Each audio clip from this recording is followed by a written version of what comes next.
Woo! The Golden Stallion, the Man of Tomorrow, Savzu, the Rated R radio star, here for, well, a little extra content. This is something that I actually got asked about recently, and it was, to get asked about this, I mean, it's such a fun thing to talk about. I was like, well, how the hell, why wouldn't I do this? And admittedly, I mean, full disclosure here, of course, I never bullshit you guys ever. Unlike, I think, a lot of other podcasters, this is something that, honestly, like, I could talk about in my sleep, because it's so core to my being. And what this is actually a ranking of every Kiss album ever. Now, I'll break down in a second a little more about what I mean by that, because we're obviously not going to cover, like, every Kiss album, like Greatest Hits and all that. But I did, let's see, 3-4 months ago, however long ago it was, I did a ranking of every Star Trek movie ever made, and it was a wildly popular episode. In fact, I might eventually release it on YouTube just because people thought it was so damn good. And the person that emailed me about doing this said the same, that they really enjoyed that. And I'm getting we're getting new patrons in for Sovereign Tech literally every week. And I'm so honored by that. And so they're going back, we're talking about hundreds of hours now of content available, almost 100 Patreon-only episodes. And again, each of those episodes is usually, well over an hour apiece. So, there's so much content to latch onto. And a lot of people have been checking out a lot of the past content, and people enjoy my reviews and all of that. So I'm really honored that you do. Yeah, I was like, all right, well, if people have dug the rankings in the past, then let's do the rankings here for, one of the subjects that, honestly, like in comparison to Star Trek or maybe like Star Wars or something like that, might be as far as like pop culture loves, I guess you could say. I mean, Kiss is really at the top there. Like, as far as like things that are, that have really... I've said this many a time. I mean, Star Trek raised me, and in some ways Star Wars did too. Star Wars is more entertaining. Star Trek is really like, and I think Star Trek, like this is a whole other conversation, and I don't think people totally realize this. And I think I've mentioned this a bit before in the past, but like Star Trek really is I think it's an ideological and cultural Trojan horse. Like, people don't realize just how, and it's not just a TV show. People don't realize just how much, like, that's really changing. I think that it changes, hearts and minds of people, and how much it's actually building the future, and like how much that's a whole other conversation. But it really is. It's a Trojan horse. Like it is such a subversive cultural phenomenon, and I think it is. Well, more so than anything else, it's going to, 200 years in the future, and we're here to talk about Kiss, so I don't want to talk about Star Trek for much longer, but I think, 100, 200 years in the future, I think people might look at, and you might think this sounds crazy, but I think people are really going to look back at Star Trek as being something like the Bible, like the Holy Bible, as far as being a cultural force that changed so much. I really think that's going to happen. A little prediction there for you. Now, people may not look back on Kiss in such a way, but I think that Kiss certainly deserves, in the musical lexicon, deserves a very high ranking, a very special place. I know a lot of people, a lot of your quote-unquote more serious, music critics and whatever, would claim Kiss to be a band that is more that is style over substance. I can respect that opinion. I can understand where that opinion comes from. I don't necessarily agree. I mean, in a way, like I said, I do. I get it. I understand that point. But I think they are also a band that musically, like, there's a lot to respect. There's a lot to respect in that substance, even if that substance can be simplistic at times. We're talking about, as we break these albums down, we're talking about a band that pretty much from, let's see, they started in 1974. That's when their self-titled album came out. That, for a few years there, they were actually coming out with like 2 albums a year, if not more. From like 74, say, to 78, they had so many albums coming out. I mean, literally in 4 years, I mean, yeah, a couple of them are or at least one of them is a live album. The Live 2 had bonus tracks on it, which chalked up to pretty much a full original album. For that time, for 1978, that came out in 77. But I mean, you had like 12, 13 albums get released in 4 years. That's crazy to have that kind of productivity. And it's not like, well, they blew their load in 4 years. Are you fucking kidding me? For most people, their best music, or not for most people, I shouldn't say that. For a lot of people, some great music would continue to come out. I mean, honestly, 30, 40 years later. So it's not like they lost their touch, by any means. Some of their best sales would end up, coming out over the following decade from that. So that's kind of crazy to say that. I mean, but it's unbelievable just the amount of music that this group has released. And I think they're the number one American gold record selling, artist of all time, which that after a fashion, that is a really important, only bested by the Beatles, as far as internationally, but like, that's a pretty important metric, because today, with music sales being practically non-existent, for most musicians, most artists, most groups, bands, gold albums are now the gold standard. Like, platinum's practically fucking unheard of. Platinum's almost a fluke, I think, even for the music industry today. And not to say that Kiss hasn't had a ton of platinum albums, they most certainly have. It's just, obviously, it looks good to say you're the number one, American gold album selling, band. I mean, that's a hell of a metric to put out there. So yeah, I really don't think that you can just write off Kiss as being style over substance. Obviously, there's a lot of music out there, and a lot of it's great music. A lot of it charted very well, even if it took a little while after it was released to end up charting very well, but it did. Certainly a band that put live albums on the map.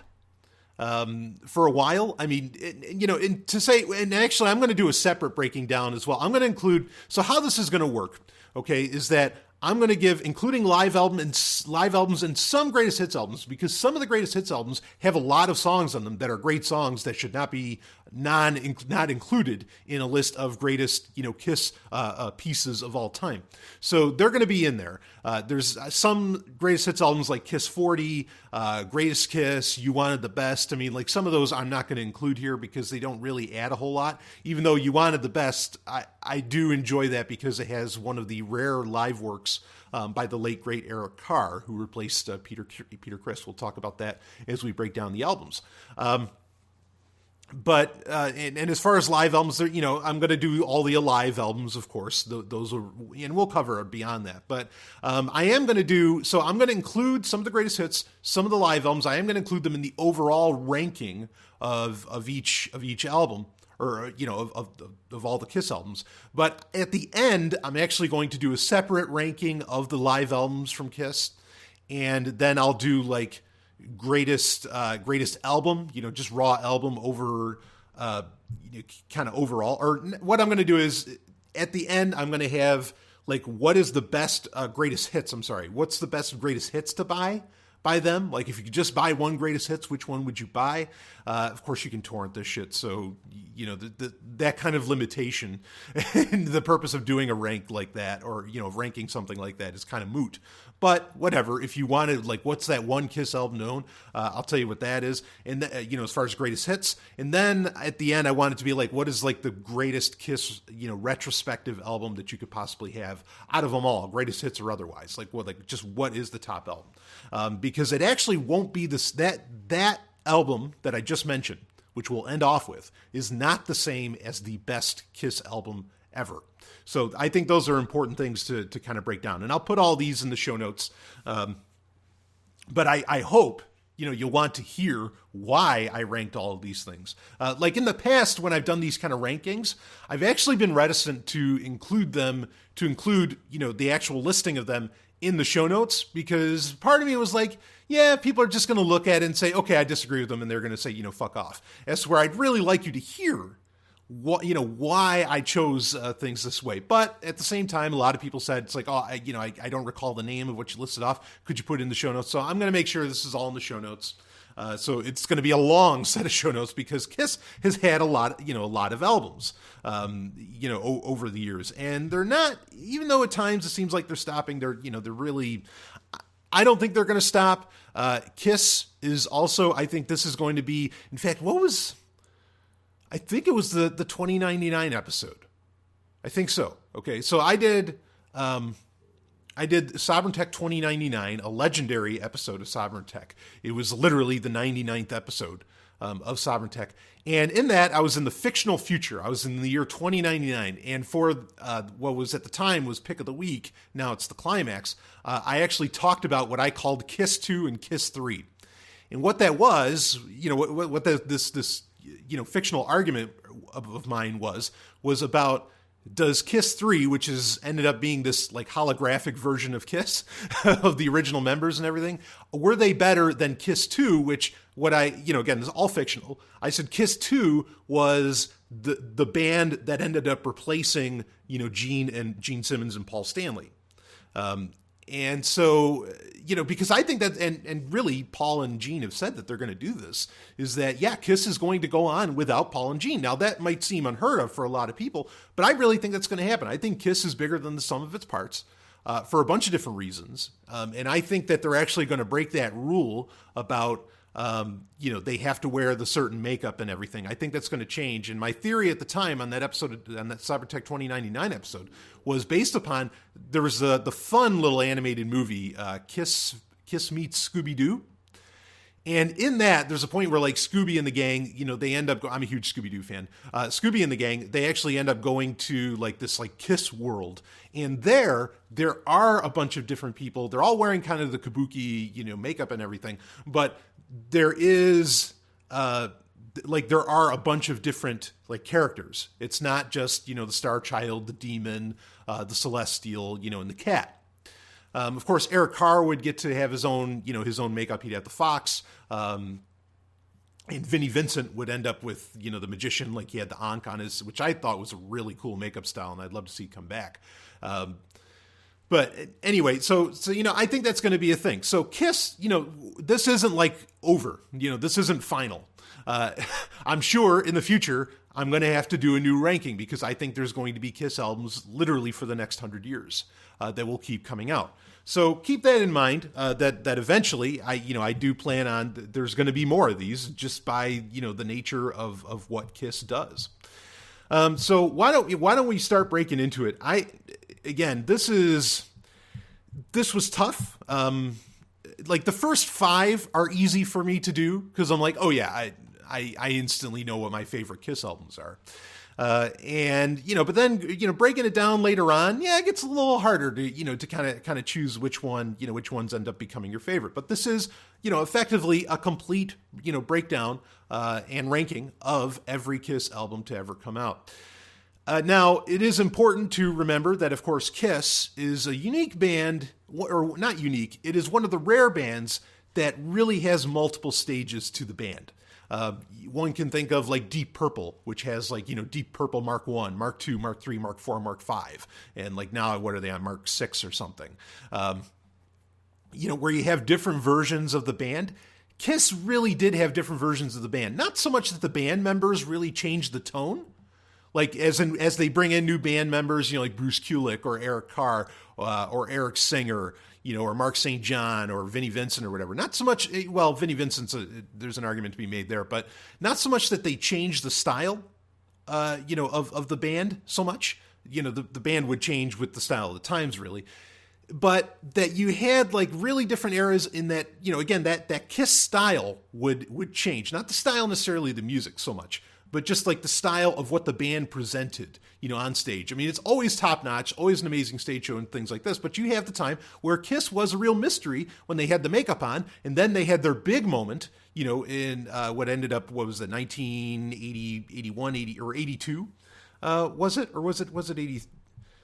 I guess it would end up being 82 or 83, more particularly, when Lick It Up came out. So when in 83, they had that thing on MTV where they did the big reveal and they took off the makeup and you finally saw, what Paul Stanley, Gene Simmons, of course, Peter Criss and Ace Frehley weren't part of the band at the time, but you finally saw what they looked like.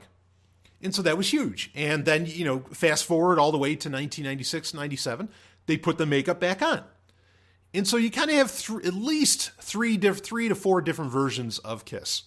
Like already, Paul and Gene are always there, but then, there's somewhat of a revolving door, even though there are times of great stability, certainly in the 80s and early 90s, when it ended up being Eric Carr, who would end up dying, unfortunately, due to a battle with cancer, and would be replaced by Eric Singer. But she had, Bruce Kulick there, and that was pretty good. So anyway, keep in mind that there is that breakdown of how that, there's the makeup era and there's the non-makeup era.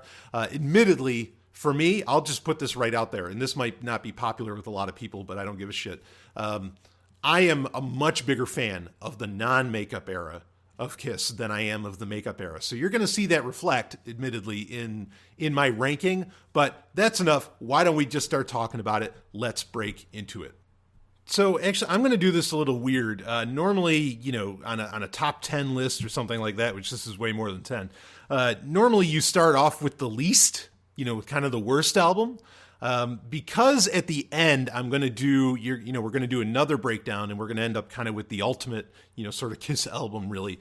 I'm actually going to start with number one. I'm going to start with my, as far as ranking, I'm going to start off with my favorite, and then we'll go all the way down to the least, in this case. So it is, I am doing it, somewhat in reverse. But anyway, here we go. So the number one album, and this is probably going to shock, and I bet, I really bet there is nobody else on the planet that would probably put this as their number one, as their favorite Kiss album of all time, what they consider, the best. Now, this is kind of important. Before I say what it is, I want to break this little bit of info down. With any Kiss album, except for maybe, not counting live or greatest hits albums, I can only think of two albums where there's really more than, say, three genuinely great classic songs. Usually it's three, maybe four, and depending on, especially Kiss's, their earlier work, say from, well, really when, understand they were coming out with an album of some type every year from 1974 all the way up to 1985 or 1986. And then what is it in 87? They had a very brief, they kind of took like 1 year or so. 1986, I should say. 1986 is the year that they took off. So from 74 to 85, 11 years, there was so much Kiss content coming out. There was effectively at least an album almost every year, if not more than that, when you count the 78 Kiss solo albums, which each one was really a Kiss album, regardless of it being billed as a solo. We'll talk about more of those when we get to them. So, but, in that from 74 to 85, pretty much every album had as far as great songs, there's three great songs and the rest are still very good. They're just not that great, charting song. Destroyer might be the, might be the outlier on that. Maybe Love Gun. Revenge, which would be after that 85 date. Revenge, of course, came out significantly later than that. Revenge would end up coming out that would have been 1992. But those three albums maybe had, more than 3 or 4 really great songs. But keep in mind, or like I was going to say, with, everything pre-85, the albums were generally maybe 8-9 tracks. Maybe they'd get into 10 or 11, afterwards then they would get into, kind of longer albums. But keep that in mind that, it really comes down to how do you chart a great Kiss album. Most of the time, there's an overall flavor that you get, kind of with the more,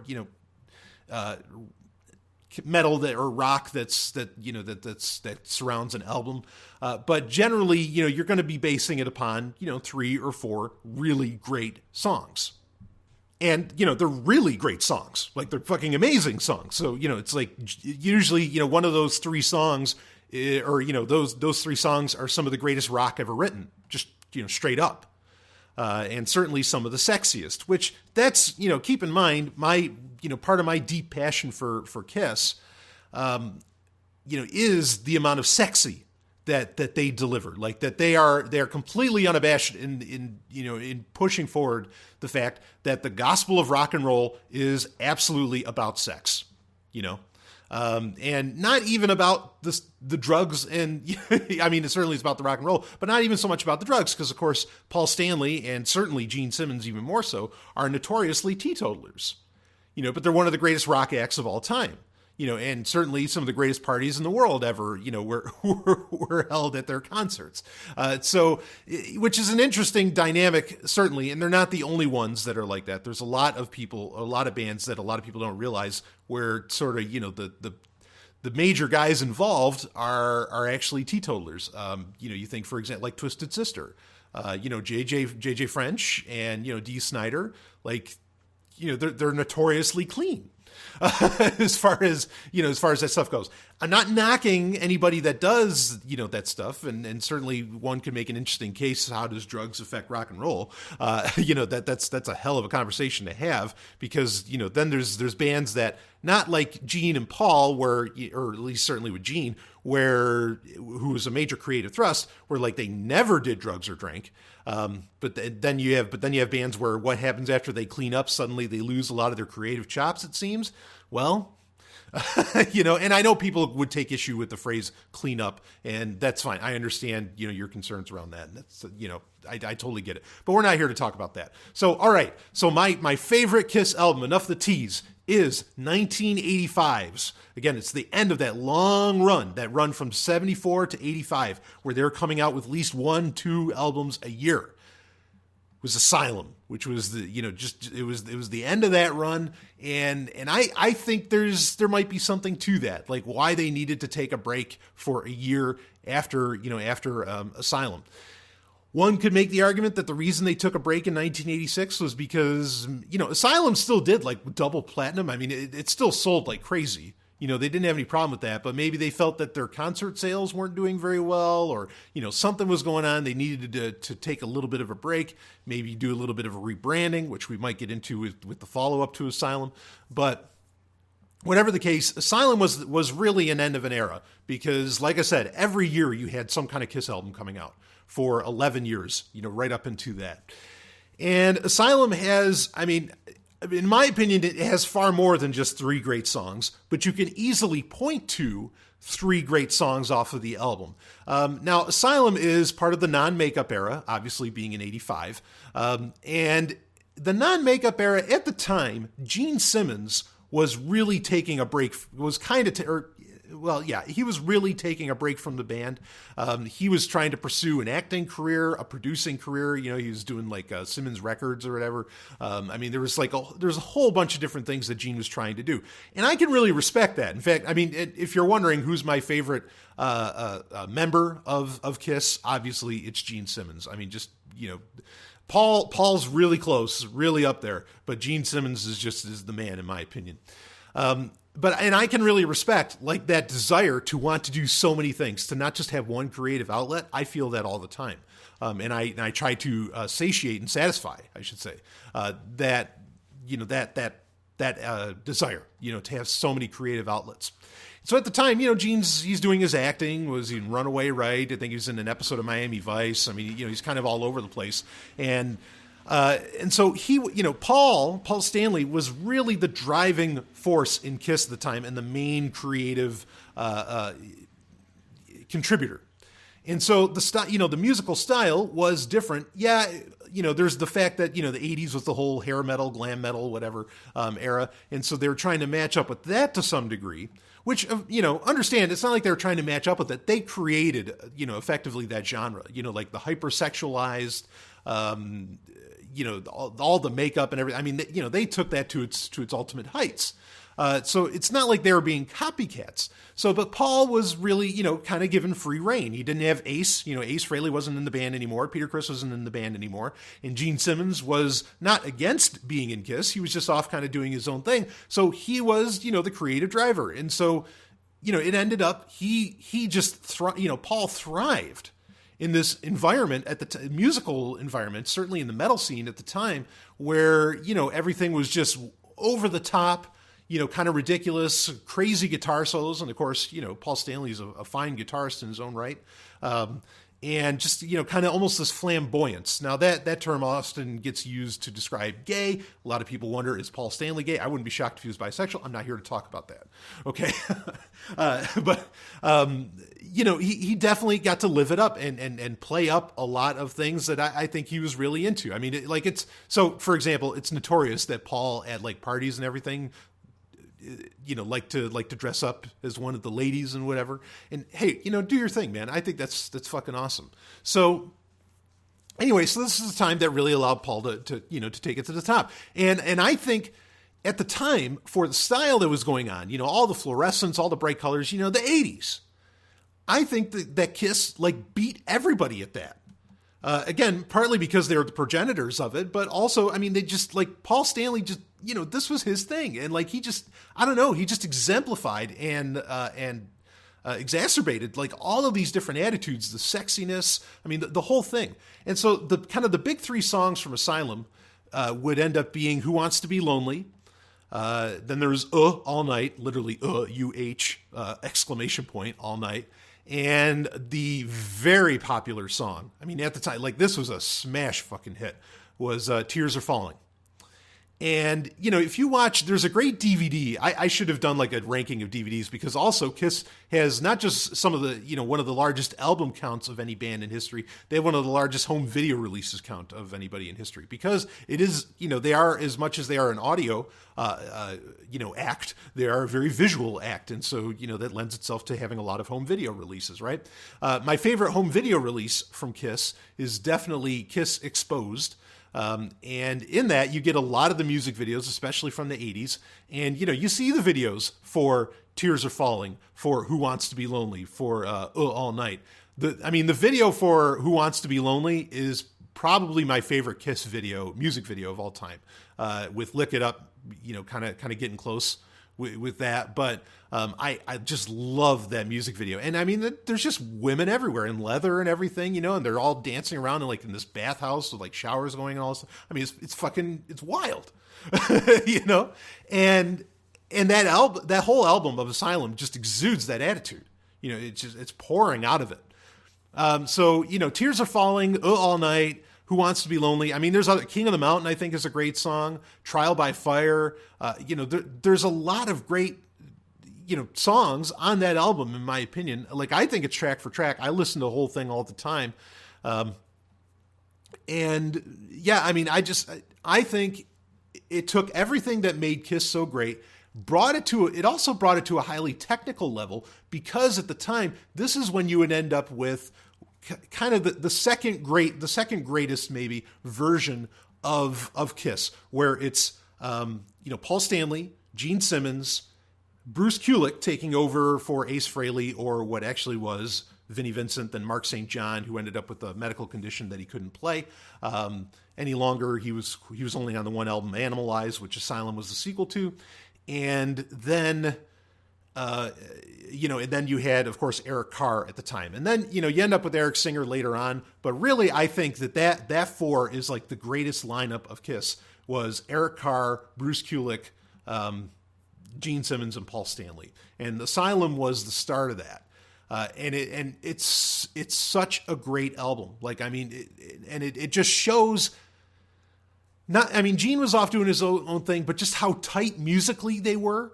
And you get it totally on display. I mean, this is the best technical, you know, that Kiss technical presentation that Kiss ever put on, in my opinion. With maybe the second album on this list being the one that would be a runner-up to it. That, you know, that one could argue is actually kind of the best technical presentation. But I mean, there's complexity to the music, which is not commonplace in most Kiss albums. It's there in other Kiss albums, but it's not the most common thing.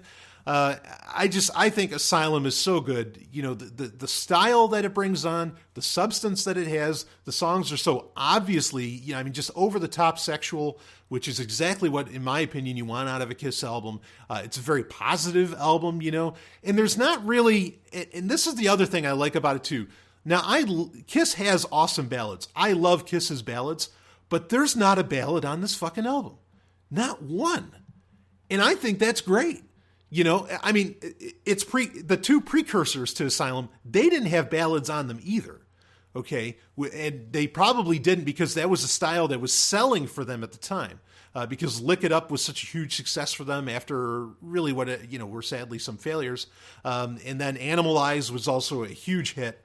That too also, didn't have any of those. But I really like the fact that there wasn't a ballad on there. This was just a balls out, cheesy fucking album. And I think that's great. So anyway, Asylum is definitely the number one pick here, in my opinion. It's the album I go to over and over again and that I listen to all the time. And even, the music videos for it equally are the best. Not that necessarily should count towards an album, but, it's worth mentioning. So, all right, number 2 is, and this is tough because these two albums, like, I can imagine times where I'd feel that the album I'm about to mention would actually be my number 1, but then Asylum would just be number 2. It would never really fall any further than that. And this is, for a lot of people, this is one of their favorite albums, and some people consider it to be a return to form. Not with putting the makeup back on, but just with, like, kind of more like a mixture of their classic attitude and yet their 80s technicality, that they would deliver. And that is 1992's Revenge. And this is absolutely a great fucking album, regardless if you're a Kiss fan or not. I think to appreciate Asylum, you have to be a Kiss fan. Like you've got to love what Kiss brings to the table. As to where I think Revenge, if you've never heard of Kiss, if you had no idea, in fact, if you never heard of Kiss, if suddenly you just listen, you put this album on today, I think it holds up so well. I think you'd instantly think, who is this band of 20-somethings, that I'm listening to, when really, they were well into their like 40s or late 30s, when they ended up making this album. I mean, this is so far, this is 20 years into their career. Which is unheard of to come out with an album that would get received so well by critics, so well by fans, stands up so well even to this day, still sounds so perfect and good. For it to be 20 years into your career, that's crazy. I don't know many people. Maybe Aerosmith could make that claim. I don't even think Metallica can make that claim. I really don't know how many bands can make that claim that you come out with arguably your best album. And I say arguably, it's not my favorite, but you come out with arguably your best album by every metric, 20 years into your career. That's nuts. Yeah, maybe Judas Priest could pull that off. I don't know. But anyway, Revenge, I mean, you're not just talking 3 songs. There are so many great fucking songs on this album. It's nuts. I mean, you've got Heart of Chrome, of course, is an I'm not even starting off with the big ones. Okay, so you have the album starts off with Unholy, amazing song, amazing song, and most of these songs all ended up with videos too, incredibly, but that's because they were all kind of hits. So you start off with Unholy, then you go into Take It Off. Okay, then what is it? Spit after that. Then you go into Domino. Then you've got Tough Love. Oh man, then God Gave Rock and Roll to You Too, which of course was that was originally a song it wasn't originally for Revenge, but it was Bob Ezrin produced, which Bob Ezrin, of course, was, kind of the producer for Destroyer, some of Kiss's biggest albums. So it's interesting that Bob Ezrin comes back and suddenly they come out with this great album, right? Which Bob Ezrin is obviously a, legendary producer, worked with Alice Cooper, Deep Purple, all of them. Definitely one of my favorite producers in the industry, and just a great guy to ever, listen to. He's and hang out with. He's phenomenal. But, they did God Gave Rock and Roll to You Too, which is kind of a remake of another song. Was that from Slade or Angel? I think it was Angel. That was on the Bill and Ted's Bogus Journey soundtrack, which Bill and Ted's Bogus Journey, big hit, whatever. So they end up going and, they go and do Revenge, and they put that song on there. So, of course, that song, shows up and it's fantastic. Then you have Thou Shalt Not, Heart of Chrome. there's at the end of it, there's the Eric Carr jam from 1980. Is that the 81 Eric Carr jam, where it's just Eric Carr just kind of like doing his little thing, which was really cool because this would be the first album without Eric Carr, and they bring on Eric Singer.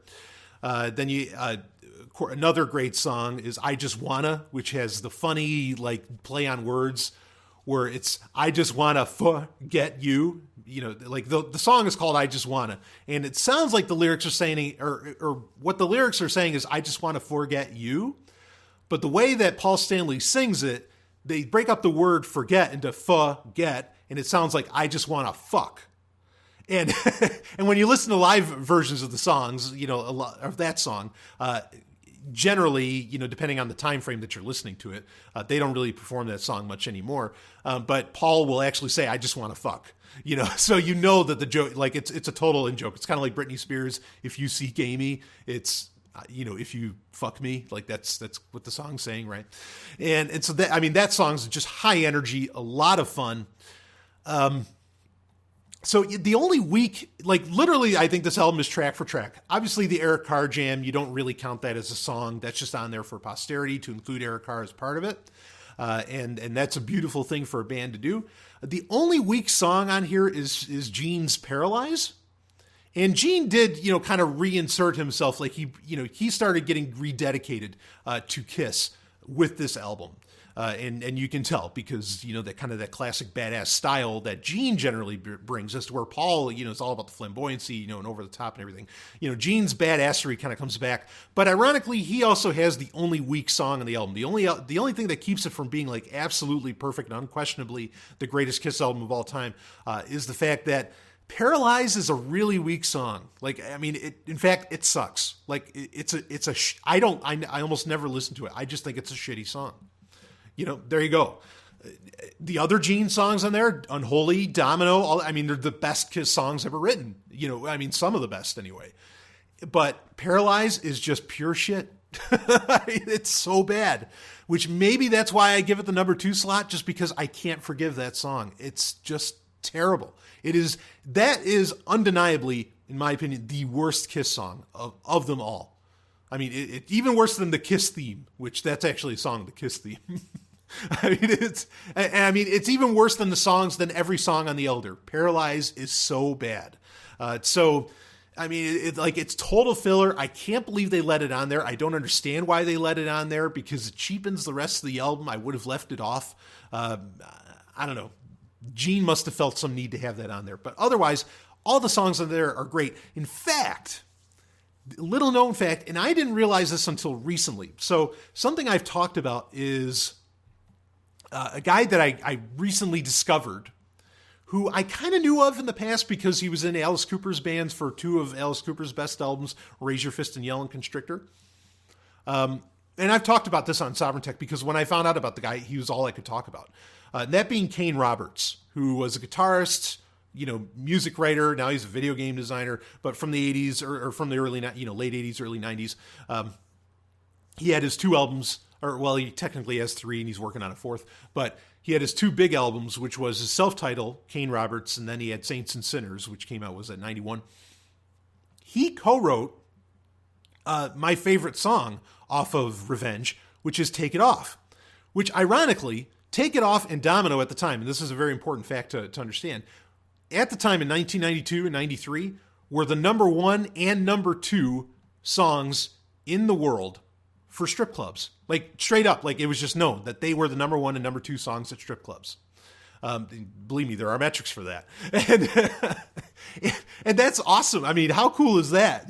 Like fuck being top 40, or fuck being on the Billboard. If you're the number 1 and you have the number 1 and number 2 stripper songs in the world, you're killing it, man. You're taking it. And I had no idea that, Take It Off is, what's your favorite Kiss song? Like, that's almost impossible to say. Take It Off would definitely be a runner-up, for that list. It'd certainly be at the top. It'd easily be in the top 3. And for it to be written by Kane Roberts, that's amazing. Now, I didn't know that. It's not like I never read the liner notes. Just the name Kane Roberts didn't mean anything to me until a couple of years ago. And now it's like, oh, holy fuck. This is awesome. So I think that's so cool. So yeah, Revenge, I mean, it had like this whole, really had a very Triple Black attitude to it. I mean, just fantastic album. Like I said, except for Paralyze, fucking track for track. And you don't count the Eric Carr jam. I mean, that's there for very good reasons. But I mean, you can go down that whole thing. Even like Thou Shalt Not, I love that song. Heart of Chrome, really good. Now there's arguments, and we haven't gotten to Lick It Up yet, but there's a case that gets made that apparently Kiss brought back Vinnie Vincent to do some songwriting for this, which he doesn't really get any credit for. I'm aware of that kind of conspiracy. And maybe like Heart of Chrome, I think, is the one that they kind of admit that Vinnie Vincent might have had something to do with. But whatever, the whole album's great. If there's any album you should listen to off of what I talk about here, this is definitely, just like raw studio album, this is definitely the one you want to be listening to. Asylum, you might not appreciate as much as I do, because of its heavy cheese factor. This does not have a cheese factor. This just has pure badassery. Revenge is phenomenal. Even people that hated the non-makeup era, they still will own a copy of Revenge just because they know it's that fucking good. Okay, let's go to number 3 here, and I'm going to lose track of the numbers. So maybe after the top 10 we'll stop as far as counting them by number, because we have so many to go through, and most of them I don't have that much, as much to say on. So don't worry, this isn't going to go for 3 hours or anything, because we're already like 40 minutes in.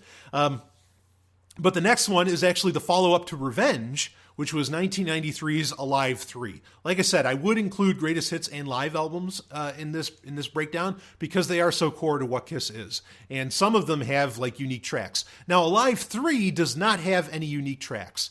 As to where like Alive 2 had, on the second disc or second LP, however, you had Alive 2, there are, 5-6 songs, whatever, that effectively make up their own new original music album, that are studio cuts. They're not actually like live tracks at all. Live 3 has none of that, but this is such a great album, such a great retrospective for Kiss, like as far as like an entire career.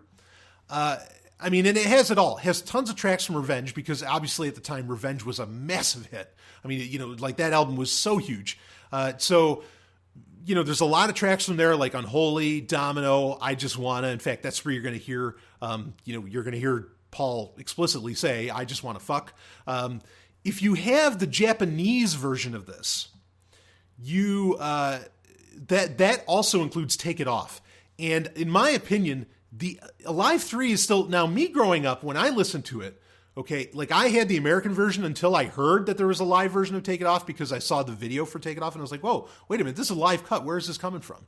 And then I found out about the Japanese version. And in fact, Alive 3 is really the album that got me in the habit of buying imports, imported albums from Japan to get like those extra tracks and everything, because I found out very quickly with Alive 3, and then you find it out with a lot of, other albums there, there too, that like some of the best songs only get released in Japan, or maybe it's like the Australian tour edition of an album or something like that, right? So this started me on that whole kick of like, okay, no, I need to get the imports of these albums, and I'll pay the extra money. And certainly the song Take It Off, the live version of it is well worth it. Paying double the price, say, for the album. Now, in 2006, there would be a live box set that would come out. Kind of a 4-disc set, which this set has issues. I'm going to talk about it later on in this breakdown. But one of the advantages of owning this set was that it would have Alive 1, Alive 2, Alive 3, and then it would have the Millennium Concert, which we'll talk about later. But the version of Alive 3 on the Alive box set does have Take It Off on it. And that's the first time that was ever officially released in America. Well worth it for that. Like it's totally worth buying that box set for that alone. There's other nice things in the box set, and there's some things that aren't so nice about it. But like I said, we'll talk about that later when it gets into the rankings. So yeah, Alive 3, and it has stuff from Creatures of the Night on it, which was an album that was originally ignored. When Creatures of the Night first came out in 1982, very ignored album. That's going to be coming up in the rankings here pretty quick. But that's on there. And then, you get a couple of, you get stuff from Lick It Up, a lot of their it's so, for some people, it's their non-makeup era Alive album. Okay, but they still do, they do Detroit Rock City. They still do some of their bigger songs from the 70s. And so, there's a lot to like here. And the versions of so probably the best song, I mean, it's track for track, but probably the best song on there is they do a super heavy version of I Was Made for Loving You off of 79's Dynasty album, which the Dynasty album is pretty divisive for a lot of Kiss fans because they experimented with disco at the time. They did. And I like the Dynasty album personally. And the song I Was Made for Loving You is actually it's their only number one single, I think, for Kiss. So, it was Dynasty was a huge deal. Again, very divisive for Kiss fans, but very popular, certainly in 79. But when you listen to, if you didn't like the disco version of I Was Made for Loving You, listen to I Was Made for Loving You off of Alive 3. It's fucking intense. It's such, there's just, and you're hearing the live album, there's rockets shooting off everywhere. I mean, it's so crazy. That album is so well done. There's so much, you get so much flair in it. I mean, Alive 3 is phenomenal. So easily in the top 3 albums of all time. In fact, I can barely listen to, as much as I like Dynasty, the album, I can barely listen to I Was Made for Loving You without hearing the live, kind of pyrotechnics and everything from Alive 3 going off in my head. So I usually don't even bother listening to that version anymore. It's so good. I mean, and some of, Paul Stanley is well known for his on-stage banter. In fact, there's people that release entire albums, obviously bootleg, of just shit that Paul Stanley says on stage because it's so wild. But Alive 3 has some of the best parts of that, where, before it breaks into Heaven's on Fire from Animalize, Paul Stanley has the whole thing. It's like, all right, it's here's a song. You probably know this one by the beginning. It's a song that's got a beginning where it goes, oh yeah, I know that one. And then he does the whole thing, because or the song Heaven's on Fire has that really classic opening where it's just Paul Stanley going, oh, oh, oh, oh, oh, and he does that. But when you hear it live like that, it's so fucking cool. It's so good. And then there's off of Creatures of the Night, there's the ballad I Still Love You. I mean, I'm not against ballads. I like ballads, and Kiss does some of the greatest ballads in history. In fact, one could argue they kind of started the whole ballad trend being, something legitimate for radio. And I Still Love You is a great ballad of theirs. So, I don't want to make it sound like I'm contradicting what I said when I was talking about Asylum, but the version of that, the live version, is fantastic. Yes, let's be very clear, and this is true from Alive 1 all the way to Alive 4 and beyond, that there's a lot of sweetening that gets done, to make the album sound good. When you get a Kiss live album, you're not getting a completely raw cut. Okay, there's some sweetening, there's some fixing, some adjusting, which almost every live album does. It's rare that doesn't happen in a live album, and certainly Kiss also kind of made that a thing as far as live albums go, because live albums before Kiss were really an afterthought. So when Kiss comes out with a live album, it's really still an event. And Alive 3, I think, is the biggest event of them all. I think it's such a great retrospective of the entire band's career, certainly up until that point. Not that they didn't do great things afterwards. Certainly they did. But Alive 3 just puts it all out there. And like I said, you really hear the pyrotechnics. You hear everything going off. So you're getting a real audio show, even more so than just hearing great music, which is certainly on display with Alive 3. So yeah, easily, probably as far as most listened to, ironically, there's no showing from Asylum on there, which is kind of weird. And there's no showing from some of the other 80s albums on there, but Alive 3 is just so rock solid as far as everything that it does put on. I mean, it's probably my most listened to Kiss album. If I just want to listen to some Kiss, I put in Alive 3. Because I know I'm going to get such a great retrospective of everything they've done. And I'm going to get that attitude and everything that Kiss is, all that style that Kiss is known for. Especially when you have the version that has Take It Off on it, because that's totally worth it. Anyway, all right, so let's go to number 4. Number 4 would be 1983's Lick It Up. So this is 10 years previous to Alive 3. And this is the album where they became Unmasked. Now, it's not Unmasked, that's a separate album. But this is the album that we're a lot of people would remember for, okay, this is when they took the makeup off. And it's not, you can say that them taking off the makeup was some kind of marketing gimmick. Sure, I'm totally open to that. That's fine. But this album was no marketing gimmick. This is there's a reason it's number 4. This is one of the best-selling Kiss albums of all time. Amazingly, even with Kiss putting the makeup back on years later, they still play the song Lick It Up because it was such a huge hit. And it's such a classic song. And in fact, a lot of people, I mean, there's other great songs, and I'm going to list some of them. Okay. But a lot of people, when you put on Lick It Up, and they hear that opening, dun, dun, dun, dun, dun, dun, dun, dun, and then Paul does this whole, yeah, right? Like, I mean, you can't not smile from ear to ear. Like, it's such a great hook. It's such a happy-go-lucky song. It's dripping with sex. Like, it's so obvious. It's so out there. And the most prudish people in the world, I don't care. You hear that opening riff to Lick It Up. It should have been the first track on the album. It's not. I love the opening track on Lick It Up. Exciter is fantastic.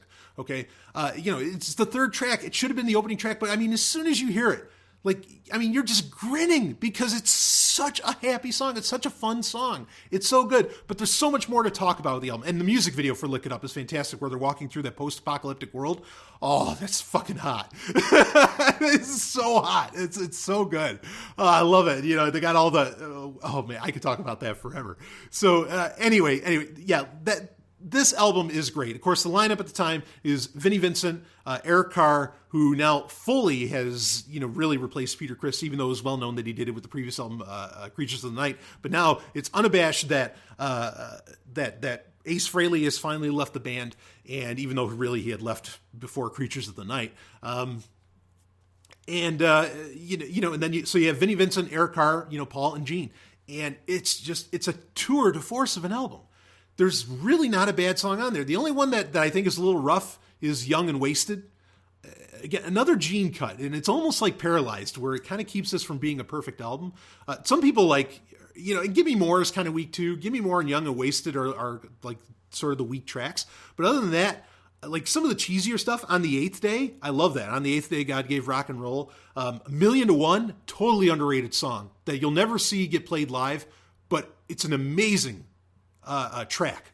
And I mean, like, it should be kind of a greatest hit. I don't know why it never became a hit, but A Million to One is an awesome song on there. And then there's, of course, All Hell's Breaking Loose, which was kind of the second hit off of that. Fantastic. Just a great song. And the music video for it is phenomenal. Again, more of that. It's kind of a sequel to Lick It Up, where the music video for it is more of the post-apocalyptic world. Very hot. And like, Paul's even kind of rapping in it. And it works. Like, it's a super cheesy song, but All Hell's Breaking Loose. I mean, you could play that right now and you'd think they were singing about today. It's so good. Not for the Innocent is the second track on the album, right after Exciter's really good, which is a Paul Stanley led song. And that's the nice thing about Kiss, is that you really have, you always have at least two singers, if not more. Eventually Ace would sing, or eventually Bruce would sing, or even Eric would sing, or, Eric Singer would sing, or Peter Criss would, with Beth, of course. I mean, that's pretty awesome that, like, your entire band, each sort of has like a hit single in a way, at various times. But that's part of what makes Kiss, I think, gives them their longevity, is that you do have, like, even in one Kiss album, you have at least 2 or 3 styles, that come out and that are great, that are recognized hits and everything. So it opens up with Paul with Not for the, or for Exciter. Then it goes to number 2 with Not for the Innocent, which is a great, like, haunting track, really heavy stuff too. And then you go into Lick It Up, and it's just, holy shit, But I love On the Eighth Day. Again, A Million to One is totally underrated song from that album. Not exactly a ballad, but it's like the closest thing to one on that album. But like I said earlier about Asylum, I like the fact that when you had, you had Lick It Up, you had Animalize, and then you had Asylum. Like, that there were, these were all just like really fast-paced rocking albums and very technical albums. Vinnie Vincent, who there would be a falling out with Vinnie Vincent. Vinnie Vincent obviously brought a lot to the table with Lick It Up. I mean, this is a guy who, he would go on to do Vinnie Vincent Invasion, which would end up becoming Slaughter because Mark Slaughter would be in that band and they would become the band Slaughter, which, I'm a fairly big fan of the band Slaughter. The 2 Vinnie Vincent Invasion albums, which, by the way, I'm not going to get into any of the extraneous solo albums. I might mention them here and there, but I would be talking for 4 or 5 hours if I talked about like every album that every member of Kiss ever did, solo wise outside of Kiss and not just the 78 solo albums, like beyond that, we'd be here all night long. And I'm sure you wouldn't mind that, but there are limitations to the file size that I can upload. So, but anyway, so look it up. Yeah, Vinnie Vincent would be a big part of it. And you can certainly hear when you listen to his solo albums, be it the 2 Vinnie Vincent Invasion albums that would come out years later, after 83's Lick It Up from Kiss. You can tell this, you can get the style, like the speed and just kind of like the really, really, moving riffs, just good stuff. And there would be a falling out, maybe Vinnie Vincent thought that he was the main driver behind Kiss's resurgence and Gene and Paul didn't want to give him the credit, or maybe Vinnie Vincent was a prima donna. You don't hear anything from Vinnie Vincent anymore. So obviously kind of an odd guy. And I don't mean to insult him in any way. But however that ended up, being, Lick It Up is the only album that he was ever on. And, that's, if in your life you can say, well, I wrote Lick It Up, or, I co-wrote it or whatever, I think you can die happy knowing that you came out with one of the greatest albums in history. And it really is. Lick It Up is widely considered just one of the best. It's easily considered one of the greatest Kiss albums, regardless, again, if you like the makeup era or not. And it's still respected to this day by, the songs being played in the set still, because, now, admittedly, Kiss doesn't play a whole lot from their 80s set. They just don't. Lick It Up being one of the standouts. Along with, with the sequel album to Lick It Up, which is Animalize, which has Heaven's on Fire on it. So yeah, Lick It Up. It's a milestone album for Kiss because they got rid of the makeup, but also it's a great album. There's a ton of great songs on there. At least 5-6 great songs. Like I said, Million to One, nobody ever hears about that one. You got to check that out. But Exciter, Not for the Innocent, Lick It Up, All Hell's Breaking Loose is a great song, very underrated. It was a hit, but very underrated hit. So a lot to love with Lick It Up, and just, yeah, it's all there. It's such a, there's some darker tracks, but it's always dark with kind of an air of cheese about it, which is what I love that Gene Simmons can deliver. It's part of the reason Gene Simmons is one of my heroes, is because he can deliver that dark sexiness, but still it's still cheesy and it's still fun, So I really appreciate that from him. So anyway, let's get on with our next album here in the list. This would end up being, this is number 5 on the list, which would be Crazy Nights, 1987's Crazy Nights. Now, this album, okay, there's lots of great songs on it. The album was an absolute success. This came after their their break that they took in 1986, which again was the first year in 11 years of the band's history that they did not release anything. At least not in America, at least nothing major, at least not any really new music or anything. So this was, in some ways, this was kind of Kiss coming back, even though, Asylum was, again, it was pretty successful. So it's not like they couldn't just ride off of Asylum and that somehow, everybody forgot about them in a year or something like that. That obviously didn't happen. But to some degree, I've always found, now granted, understand at the time, and this is actually important for Crazy Nights. At the time, I was, when Crazy Nights came out, I was 6 years old. Okay. So I didn't I wasn't there to understand, okay, what did it feel like for Kiss to take a year off? I don't know. I look at it, back as, when I got older, when I really got into Kiss, when I was a teenager, when I look backwards at it, it just looks like an oddity. It's what the fuck? What's 1986? It's this big red mark.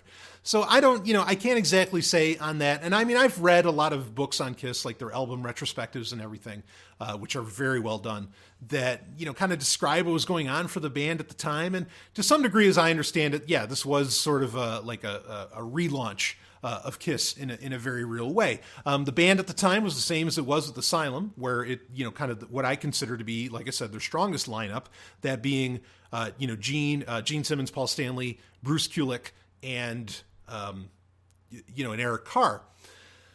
So Crazy Nights, I mean, as, super cheesy album. In fact, honestly, I think the album's cheesier than Asylum. like it really is. And they bring in like synthesizers and everything. So it's kind of a unique album in that sense, that they did start to bring in, synthesizers and some other stuff. They really took 80s cheese, like almost to a whole new level, not to where they left kind of the rock metal roots, but it can feel that way, which is probably why I don't like it as much as I like Asylum, where Asylum is still really a heavy rocker of an album. It still has some very hard riffs. Crazy Nights has pretty much no hard riffs whatsoever. There's no crunch, no, like nothing like that in it. So, but I still love the fucking album. I mean, it's still a fantastic Kiss album. You'll never really hear them play anything from it anymore, sadly, which is a pity because, like I mentioned with Lick It Up, where during All Hell's Breaking Loose, you kind of have Paul sort of rapping to some degree in the title track for Crazy Nights. He does that as well. And here's the interesting thing. So when I was 6 years old, I remember being in the back of my parents' station wagon, and my cousins were with me in it, and they were huge Kiss fans. Of course, they were much older than I was.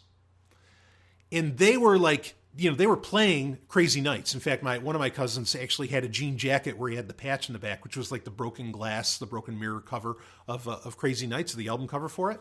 Really cool album cover too. And, like he'd play Crazy Nights, and I was just like, and they'd all be singing it because it's kind of a rap. So, like it's easy for anybody to say. You don't have to, hit, Paul's high notes like in Heaven's on Fire or something, right? So it's so good.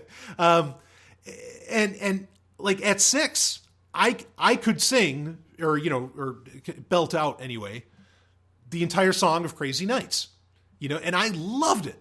So like, my history with Kiss started at a very young age. I mean, like I was already memorizing Kiss songs at 6 years old. Now Kiss wouldn't be my first love in the whole rock and metal scene. That would go to, Motley Crue, and like the first audio cassette that I ever bought was in '89 when Motley Crue's Dr. Feelgood came out. Obviously, that was a very seminal album for me.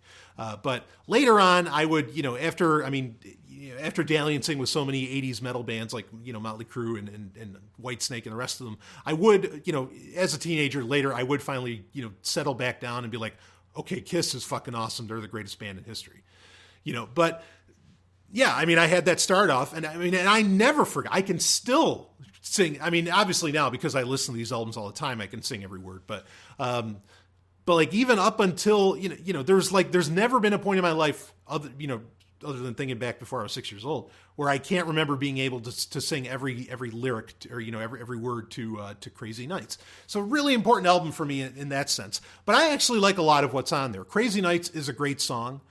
In my opinion, I really appreciate that. The big hits off of that, you had Crazy Nights, you had Turn on the Night, then you had the ballad Reason to Live, which is maybe Kiss's weakest ballad, but it's still good. It's still great. I mean, understand, Kiss, even their worst song, except for Paralyze, even their worst song is still better than what most other people can put out there. Most other musicians and bands, in my opinion. So Reason to Live, it's good. Like I listen to it. I think it's a damn worthy track. There's other great stuff on there. Bang Bang You is a hilarious song. Hell or High Water is a good song. Like I said, Turn on the Night, I already mentioned that. That's really good. And it's not a remake or like a cover of Frank Sinatra's My Way, but Paul does his own little song called My Way on there. I love that song. It's probably my favorite song off the album is Paul Stanley's My Way. I listen to that all the time. I mean, tons of synth in it, tons of synthesizers and everything. But I think it's really cool. Just a fun song. So that's the one you probably, if you're wondering, like, what's a song on there that nobody ever talks about that's probably really good, it'd probably be My Way. That I really enjoy that. But Bang Bang You's so good. There's a lot of fun songs on there. And yeah, I think that about covers Crazy Nights. So yeah, that's my number 5. Certainly holds a sweet spot in my heart because of, how seminal it was for me at 6 years old. But at the same time, there's just a lot to like there. It's a very unique Kiss album. It's probably the most unique Kiss album next to, say, The Elder, I think, is stylistically, because it's not a departure, but it's just so different from anything else they've done. So I think Crazy Nights is really cool. Very underrated album. I mean, it was a big seller at the time, because it's fucking Kiss. So who cares? Right? In posterity, it's not so well thought of, unfortunately. I mean, it would show up on an album we're going to cover later, which Smashes, Thrashes, and Hits. A lot of the songs on that would end up on there because it was such a hit. Reason to Live was a huge hit. And Turn On the Night was a fairly big hit. The song Crazy Nights apparently wasn't as big a hit, but whatever. Anyway, great stuff. So, all right, let's move on because I really don't want this thing to go over 2 hours. We're already an hour in and we're only on number 5. So number 6, Creatures of the Night. Oh, that's kind of the little thing that goes to the song Creatures of the Night. Another super underrated, probably like almost the least selling. It eventually became a gold album. This came out in 1982.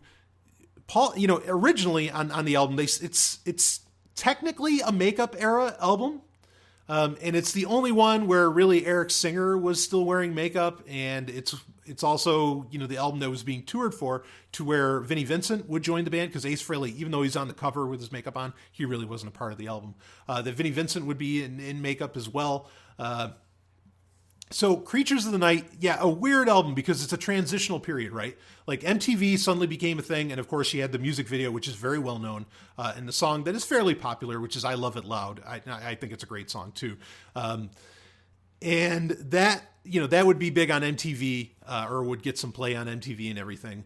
Just a really, really great, simple, kind of rock song. I Love It Loud's really good. But anyway, it was a transitional, time because they were getting rid of Ace, which was, Ace was such a big deal for the band, I think, or I know. And, they're bringing in other people, and then they decided to go, all right, let's just take the makeup off if we don't have everybody here anyway.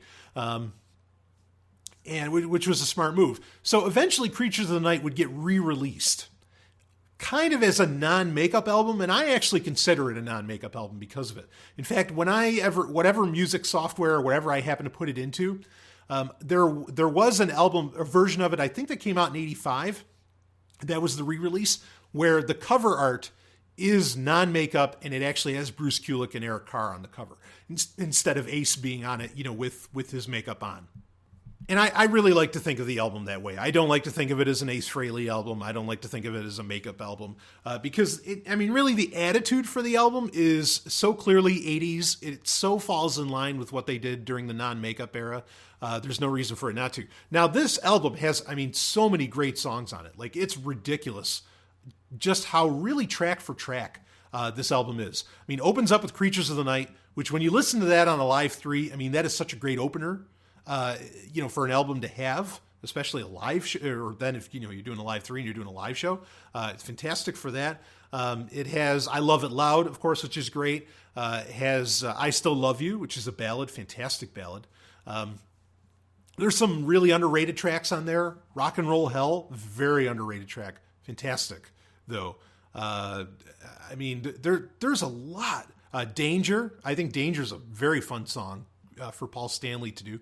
Danger, danger. I'm not going to sing anymore for you. That's like just a really fast riffing song, and a song that actually, if you watch, particularly I think it was the Animalize tour, a song that they would do live that for some reason was never like a huge hit. But it sounds so good live. I don't know why they never messed with it more. There's a song called War Machine on there, and it is heavy. Like it's a Gene Simmons fronted song. It is so heavy. It is awesome. Easily the best track on that album. So good.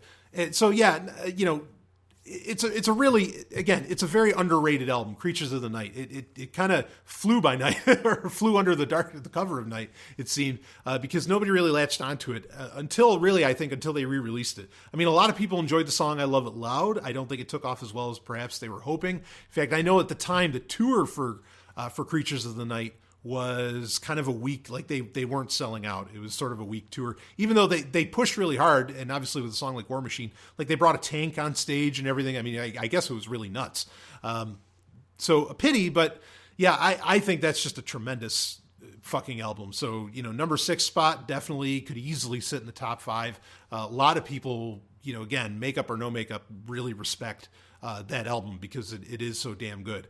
So yeah, Creatures of the Night, fantastic. And just listen to the song War Machine. You'll get what I'm talking about. And Rock and Roll Hell is another great one too. Gene really shined on that, as to where after that album, Paul would definitely be the person, to shine from there on.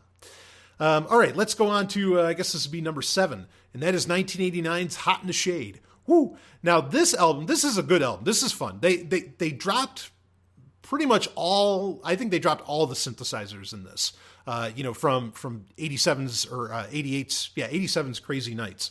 They did have a release in 88, but we'll get to that. So Hot in the Shade in 89, this was not like, so there's a ballad on there that ended up becoming huge. And that song is Forever, which I think that might have also cut them a number 1, kind of like Beth. So obviously Kiss is really good at ballads. I don't mind when they don't do them, but Forever is a good song. I understand. I get it. But this is an interesting album because they lightened up a bit on style, but they're definitely not doing like that 80s flash. It almost sounds like a Tesla album afterward in a way. Like it's very, very different. And there's some more Paul doing his little bit of rapping. My favorite song on the album is Read My Body. Never a hit.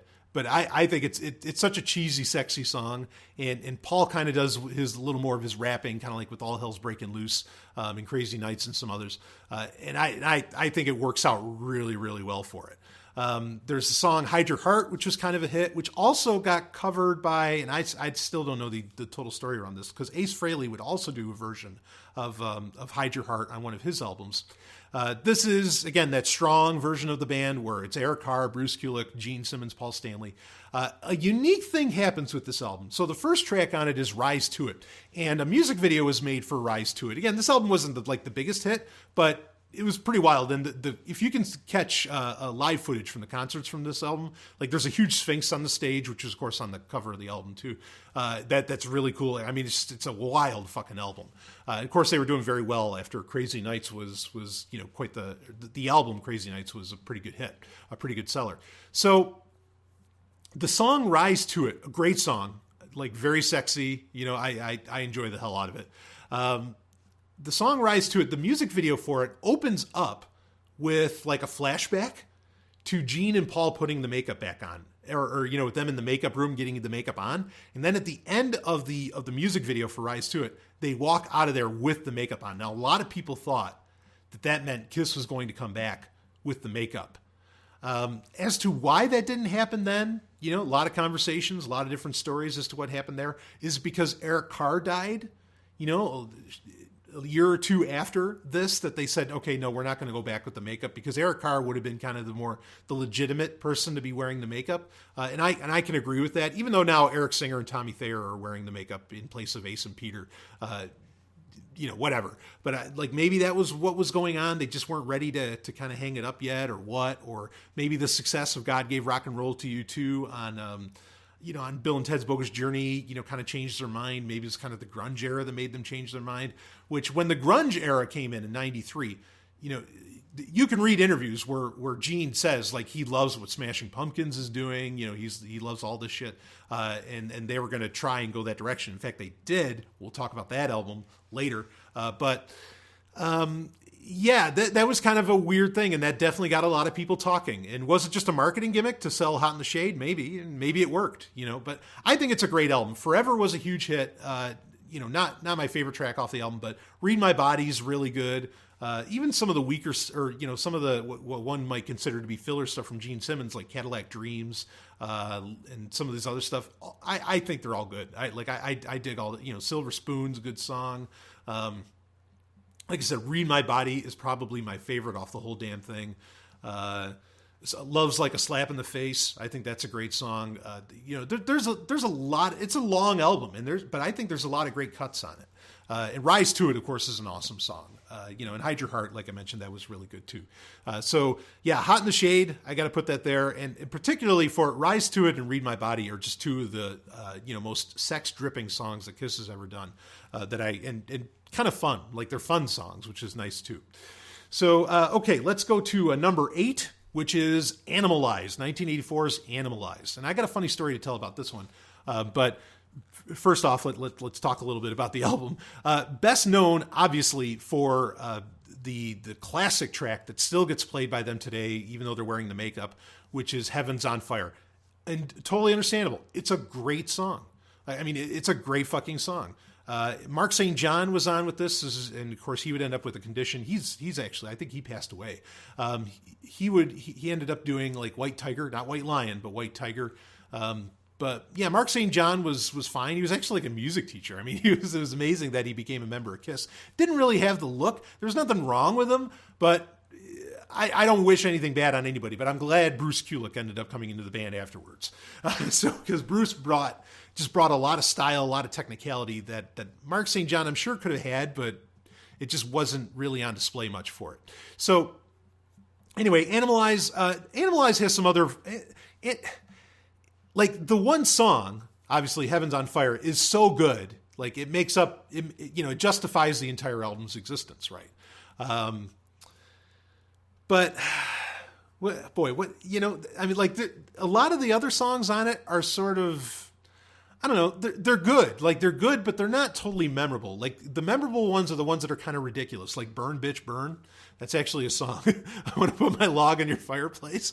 That's pretty wild. I mean, there's Lonely is the Hunter. That's a fun song. I like that on there. There's good stuff. It has that 80s style, so it still ranks really high with me. And of course, Heaven's on Fire is just such a great fucking song. It's tough for it not to really carry it. Thrills in the Night. Thief in the Night is off of Crazy Nights. I sometimes get those two songs confused. But Thrills in the Night is a very good song. I actually really like that. So there's 3-4 songs that I really love on it. So I give it high marks. The music video, again, I've talked about the music videos here and there. The music video for Heaven's on Fire is incredible because it's all about like this, hotel room fucking party. I mean, obviously a massive hotel room, and there's like a scene in it. Now there's censored and uncensored versions of this music video. The uncensored ones you can watch when you watch the DVD I mentioned before, or the home video release I mentioned before, which is Kiss Exposed, which is kind of it's not like it's a quasi documentary. It's not a mockumentary, but it's kind of a quasi documentary of the band. But the music video for it, there's a scene that I just like is so memorable that I love. Well, first off, I enjoy there's the fun scenes where Eric Carr's kind of under the table with a gal. I mean, there's just women everywhere, obviously, and everybody's taking clothes off and whatever. But there's a scene where Gene is between two women, and of course, Gene Simmons is well known for his tongue, a tongue which actually I also have an incredibly long tongue. I didn't do anything to model myself after Gene. I just happened to have the honor of that. I've taken pictures of it before, and I've had Sovereign Tech listeners say, "Holy shit, you really do have a crazy tongue." Anyway. But there's a scene where, and I've tried to emulate this many a time, where Gene's between two women, right? And he I swear to fucking God, his face is so far away from this one gal, but his tongue reaches out and almost touches her nose. It's such an awesome little moment in the music video for Heaven's on Fire. I love it. So yeah, Animalize is a great album. Now here's the funny story. That wasn't the funny story. Here's the funny story. This kind of speaks to the Mandela effect. I swear that I remember as a kid, okay, or maybe I don't know, maybe at 14, 15, something like that, going into Camelot Music in the mall. If you're from the Northeast, you might know Camelot Music. Going into Camelot Music in the mall, it was a music chain, so I think it was even beyond the Northeast of the U.S. But I remember going into the mall, and I remember seeing an album called Animalize 2. And on the cover of Animalize 2, it was all white, as to where the cover for Animalize is just some animal print scratches and everything. But the cover for Animalize 2 had all of, I imagine I was seeing Mark St. John on it, but it definitely had Gene, Paul, and Eric, and Eric Carr. And they were all wearing like these long white leather jackets. And the whole album was kind of white, and on the cover, it kind of looked like the cover to Double Platinum, where, it was Kiss on the bottom, Kiss on top, and then you had the letters of red lettering of the album in the middle. But instead, this was all white with like some raised lettering. Like I said, just kind of like Double Platinum. And it was called Animalize 2. I couldn't tell you what any of the songs were off of it, but like I feel like I remember that so vividly.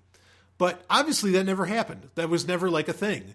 But I always thought that'd be cool. Like if there was an Animalize 2, like that'd be funny. So again, no woo-woo here. Obviously it was probably just like a dream I had or something, and my head was just fucking with me. But just an odd little thing that I tell people about all the time. It's like, it's so weird. I remember that there was an album called Animalize 2, and I even remember what the album looked like and everything. Even though I wish, I don't remember if, I know there was a track listing on the back because they had the 4 members standing in those white leather jackets on the back. But yeah, I don't remember any of that. So anyway, just a funny thing, just odd, whatever. So anyway, so there was that number 8. Was that Animalize? So number 9, I mentioned how Kiss would be very interested in kind of the grunge movement, how they would get into grunge. And you can read more about how this album was created. And in fact, like I said, Gene comes right out and says, hey, I love what the Smashing Pumpkins are doing, all this stuff. I think this is great. And actually with this album, like in the beginning of it, you hear some backmasking lyrics, kind of where it's, it's run backwards. And it's actually mentioning Billy Corgan of, lead of the Smashing Pumpkins. But the album is Carnival of Souls, which came out in 97, which is after the announcement, the big announcement that there was going to be the big reunion tour with, Ace and Peter and everything. And this is after, the whole Kiss MTV Unplugged event happened, where they did actually come back for a bit. This album was going to be the sequel to Revenge. It's going to be Bruce Kulick, who would actually get the chance to sing on this album, and Eric Singer and, Paul and Gene. This is a dark and heavy album. Definitely the heaviest album that Kiss would ever release. And I think it's not unfair to say it's the darkest, maybe only matched by Creatures of the Night, because Creatures of the Night was a very dark album. There wasn't anything like terribly necessarily fun or sexy on it, right? As to where Revenge could be considered dark, but it had a lot of fun and a lot of sex in it. No real sex in this one, and no fun, like none. But there's good songs on here. In fact, some of them would only get released later on the 2001 box set. But you had, you had Jungle, which was a good song. Hate was a good song. There's two, the whole album. I mean, it's so different for Kiss to do, and it's so intense.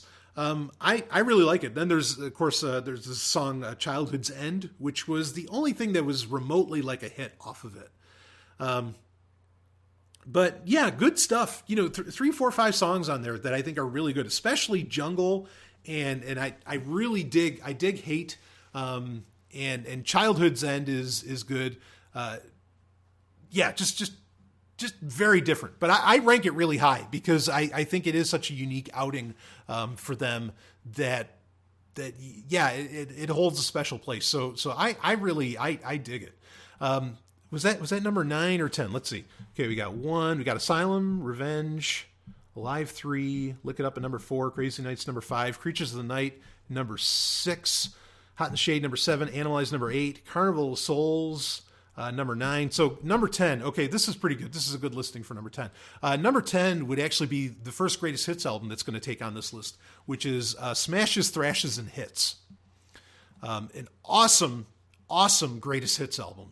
Has its own, has 2 new songs on it, that being Let's Put the X in Sex and You Make Me Rock Hard.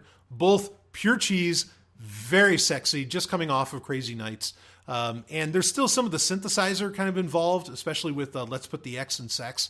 But those 2 songs, Rock Hard and Let's Put the X in Sex, 2 of the greatest Kiss songs of all time. So it has to sit on here.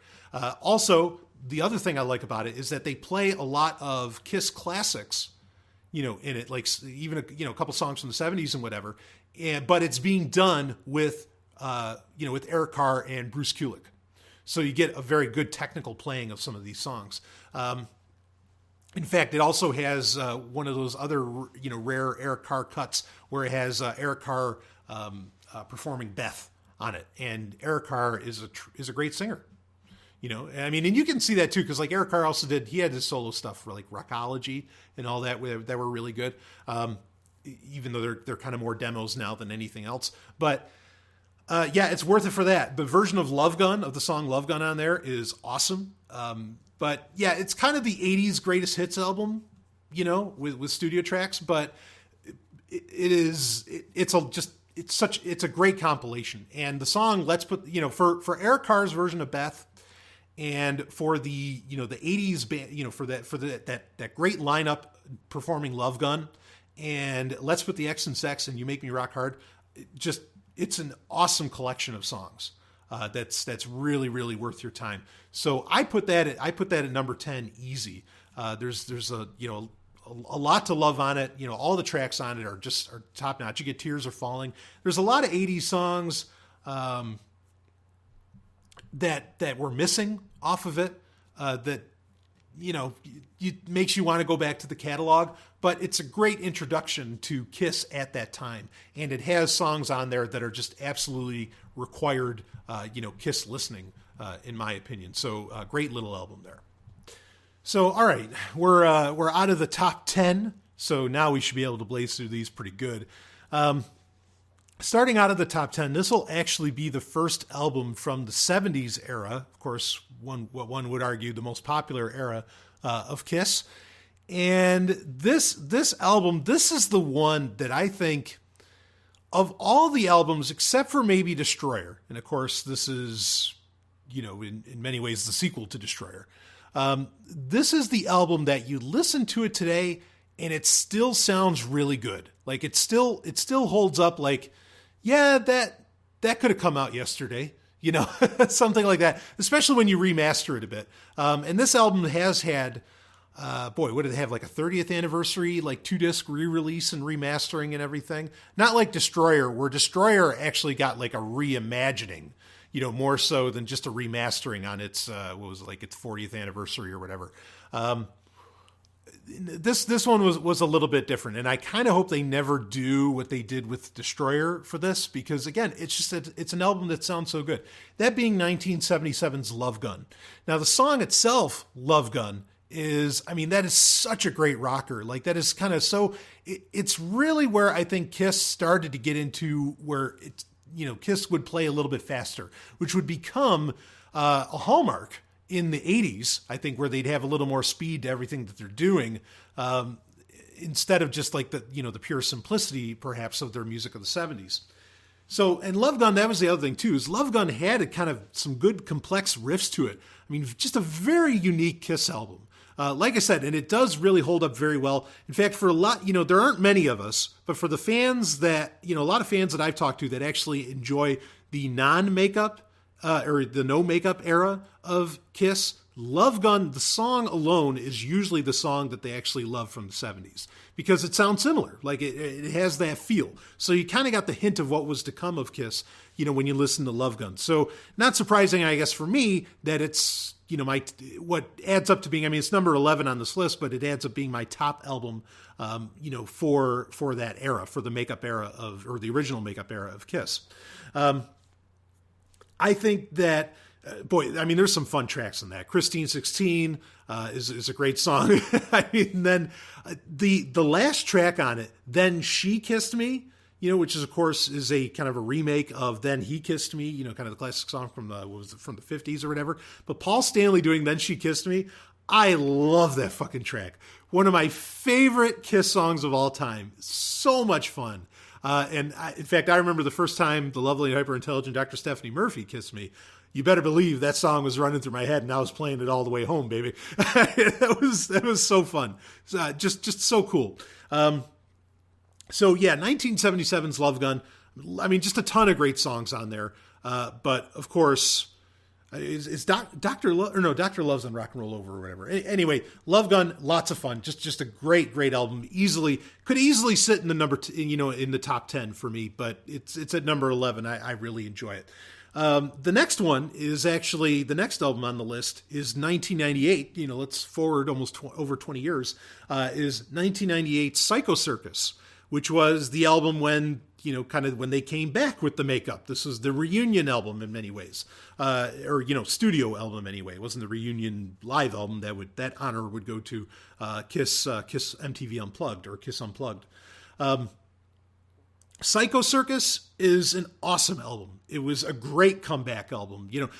Not that for me, they never had to come back. But I think for a lot of people, it doesn't sound... Now, a lot of people were very critical in 98 when this came out because they said, well, it doesn't sound like the 70s. Well, it's not the 70s anymore. Like Kiss wasn't going to sound like that. And I love it too when new albums come out. Like say when Stan Bush comes out with a new album and it sounds like 1986 all over again. Believe me, I love it when that happens. Okay. But most of the time that's not going to happen. Ace had changed, Peter had changed, Paul and Gene had been, they'd still been doing Kiss. They still had a lot of sounds. They were coming off of doing Carnival of Souls, which was kind of a darker album and everything. So yeah, Psycho Circus doesn't sound like the 70s, but what it does sound like, I think it sounds fucking great. And like, it's almost track for track. It's not a weak track, but probably my least favorite on there would probably be Into the Void, Ace Frehley's song on there.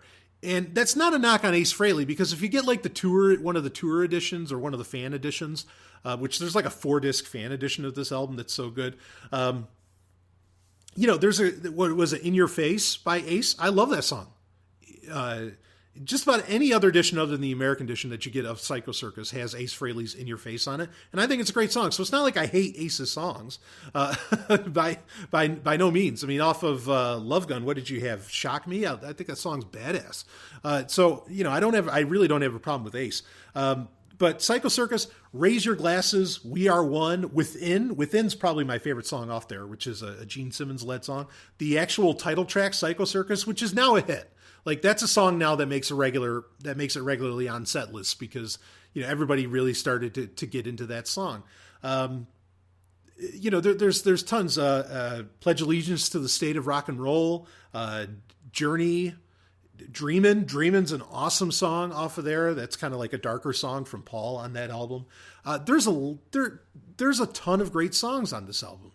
It's really, really good. I keep forgetting if I Finally Found My Way to You. I don't think that was on there. I think that song was actually on the soundtrack for Detroit Rock City, which also came out, which was a movie that I loved. I actually enjoyed the movie Detroit Rock City by Kiss, which is about like, 4 Kiss fans and doing their thing. Lots of fun.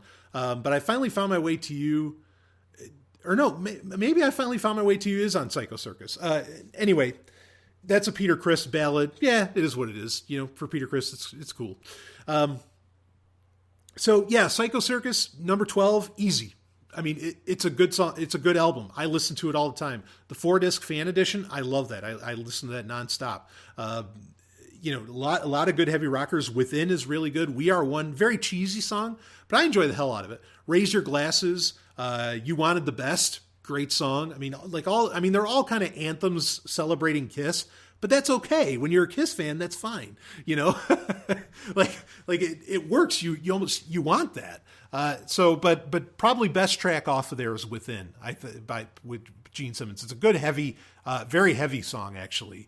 Not as dark necessarily as Carnival of Souls, but very heavy, and I really like it. So yeah, Psycho Circus, number 12. Destroyer, number 13. This is obvious. It's the album that, other than Alive, that one could say made Kiss what they are. Spirit of 76, the whole thing, right? Lots of great songs on here. Even the funny, like cheesy ones, Great Expectations. Detroit Rock City is obviously great. Shout it out loud. There's so many fucking awesome songs on Destroyer. They recently did, it wasn't a remastered, it was like a reimagining of it a couple of years ago, and I don't know, it didn't really do anything for me. But I mean, King of the Nighttime World. I mean, there's so many goddamn good songs on Destroyer. And Detroit Rock City is an anthem for a reason. I mean, it's just got that awesome, I mean, you're just ready to go once you start hearing that. So love Destroyer, number 13. Number 14, Dynasty. Like I said, good album. Obviously, I Was Made for Loving You is the best track on there. But very divisive album because it's so disco, not a lot of people dug it, but I thought it was good. Now, number 15, going into that, now we're going to break into the 78 solo albums, which I'll rank them. It really doesn't hurt if they were all one album in a way. In fact, it might have done them some service, but these are unique because a lot of bands like, the Rolling Stones, Mick Jagger would go off and kind of do his own albums and everything, but they'd really be completely separate events. As to where these 4 solo albums, each member of Kiss, Ace Frehley, Peter Criss, Paul Stanley, and Gene Simmons did their own album with their own little band even. It's not like everybody was playing for each other's, solo album, but they were planned. Like they were set up as a Kiss release. So they're really Kiss albums, even though they're technically solo albums, and they're not exactly Kiss just because not everybody was playing for everybody's other, everybody else, other person's albums, right? The most popular is Ace Frehley's. That is not my favorite one. So, number 15 here, I'm going to put Paul Stanley's. That opener on Paul Stanley's Kiss album, Tonight You Belong to Me, amazing. Now, Paul Stanley's was also the one that sounds the most like Kiss, not shocking, considering that Paul Stanley, especially getting in at this time, was starting to become kind of like we mentioned with the 80s, where he started to become the main creative force behind Kiss. So it's not too shocking, like that things that he would sound the most like Kiss in it. But yeah, Paul Stanley, I mean, right from that opener, Tonight You Belong to Me is such a great song. Not really a ballad, but just like an epic kind of strangely sexy song. I don't know. It's really good. After that, number 16, I would put Gene Simmons, the 1978 album, solo album, which, opens up with Radioactive, which is a very fun song. I mean, there's a lot of cool songs on that. And then number 17, then I put Ace Frehley. So as far as out of the solo albums, Aces would be number 3 on my list. Obviously, Peter Criss would be number 4. Peter Criss is not the next album in this list. But Aces, when he did that cover back in the New York Groove, fucking awesome. Rip It Up. I mean, like there's so many good songs on Aces. He did a great job. I mean, there's a reason he had a mild success as a solo artist because, he has that talent. He just has that wacky ass talent. And you get a lot of that flavor on, and it was like out of the solo albums, it was the one that just sold gangbusters because people couldn't believe, wow, this is amazing. And I get it. I really like it. I just like Paul and Gene's styling a lot more, so they don't rank as high, or so Aces doesn't rank as high for me, but I totally understand that it's an awesome album. Like I have no problem admitting that whatsoever. So yeah, coming in at number 17, Ace Frehley, and again, New York Groove, fucking awesome song. Me being a little Jewish boy from New York, how could I not dig that either? But anyway, coming in at number 18, we have Kiss Unplugged, which is, it's a live album. It was, recording from the MTV event that happened in 1996, which precipitated the reunion of, the original 4 band members of Kiss, Peter Criss, Ace Frehley, Paul Stanley, and Gene Simmons. And it's a fun, it's totally acoustic, but it's a fun album. And there's a couple tracks where you actually have, Eric Singer and Bruce Kulick are playing on it as well. So you get like a 6-person Kiss band, and that's amazing. Of course, Eric Carr had died by this point, long before. And I think it was, in fact, honestly, without Eric Carr dying, I wonder how long it would have been before the reunion happened. This is an outcropping of that. But it opens up with Coming Home Again. I mean, like Plaster Caster, all those songs. Amazingly, a lot of the simpler 70s Kiss songs that were the highlight of Kiss Unplugged. They're such simple songs that when you take them to acoustic, it works really well. So it was a perfect opportunity to start up the reunion, with Ace and Peter. and everything. Not that I even, myself, I didn't even want the reunion to happen. I mean, I'm glad Psycho Circus is an album that exists and it's out there. I didn't really care. Like, no, keep me with Eric Singer and Bruce Kulick. Like, because you guys are doing awesome stuff. You're doing Carnival of Souls. You're doing Revenge. Your 80s music's fucking amazing. I mean, like, you're reaching new heights with Kiss here. And then they totally go backwards. But admittedly, it's a great sounding album. It's a lot of fun. It's very enjoyable. So Kiss Unplugged sits at number 18. Then we'll round, 19, Kiss Symphony, a live 4. This was really cool. In fact, there's a double DVD set of this. Now, Kiss Symphony wasn't supposed to be a live 4. There was actually a recording done, I think, in 1999 that was part of what ended up getting named the Millennium Tour. Maybe was supposed to be something else. It was supposed to be a farewell tour, but after the reunion in 96. But this ended up being a live 4, and Peter Criss would be playing on it, did a hell of a job. And Tommy Thayer would be taking the ropes. They did not bring back Bruce Kulick, but Tommy Thayer would be, pulling strings for Ace Frehley instead. Ace Frehley wouldn't be there. I enjoyed, this is a double disc album. Very, very good. In fact, there's a single disc version, which actually has a studio cover of, is it the Ramones, Rock and Roll Radio? That's an awesome little Kiss tune. Lots of fun, even though it's a cover song. But the 2-disc version, really good. In fact, the song that really benefits, because it was, they had the Melbourne Symphony Orchestra. They did this in Australia. When they did, so the first disc is a lot of acoustic, and they don't bring in the full symphony until later in the show, which ends up being the second disc. On the second disc, when they do Black Diamond, which is probably my favorite song off of the original Kiss, off the self-titled Kiss album, when they do that, when the symphony crashes in, that is so awesome. That is so good. So yeah, wow.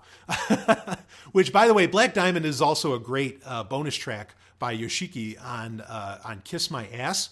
Kiss My Ass is not on this list. Kiss My Ass is was an official Kiss released cover album by other people like Garth Brooks and a whole bunch of other people to do Kiss songs. And Black Diamond on there is done symphonically by Yoshiki.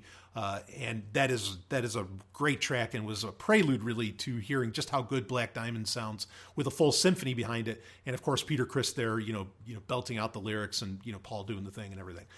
So that's a lot of fun. Shandy is also from Unmasked, which that album will be very low on this list. But that sounded really good in the acoustic style on there. So, there's a lot to like with the Live 4. I thought the Kiss Symphony thing was a great trick. Very cool. Obviously, a lot of bands have done it. Kiss was not breaking any new ground with it like they did with, Live 1. But it works. It's cool to hear. And I don't know that I care for every version of the song. There's some, when you take something like Metallica's S&M, right, which is there where they worked with Michael Kamen, and they did a symphonic thing. Most of the songs on that, I actually like the symphonic versions better than I like the album cuts from Metallica, of Wolf and Man and things like this. I can't really think of, other than maybe Black Diamond, I can't think of a song on there where I'm like, yeah, I think the symphony really added something. I don't say it. I get it. Some of it's cool. King of the Nighttime World, a lot of those stuff was a lot of fun. But some of the songs maybe that they could have done that would have been awesome with symphony, they didn't do, so whatever. But it's still a great album, definitely, belonging in the top 20. And definitely my favorite Alive album aside from Alive 3. So number 20, rounding it out, here's actually another greatest hits album that didn't get a wide release. And there's 4 new songs on it.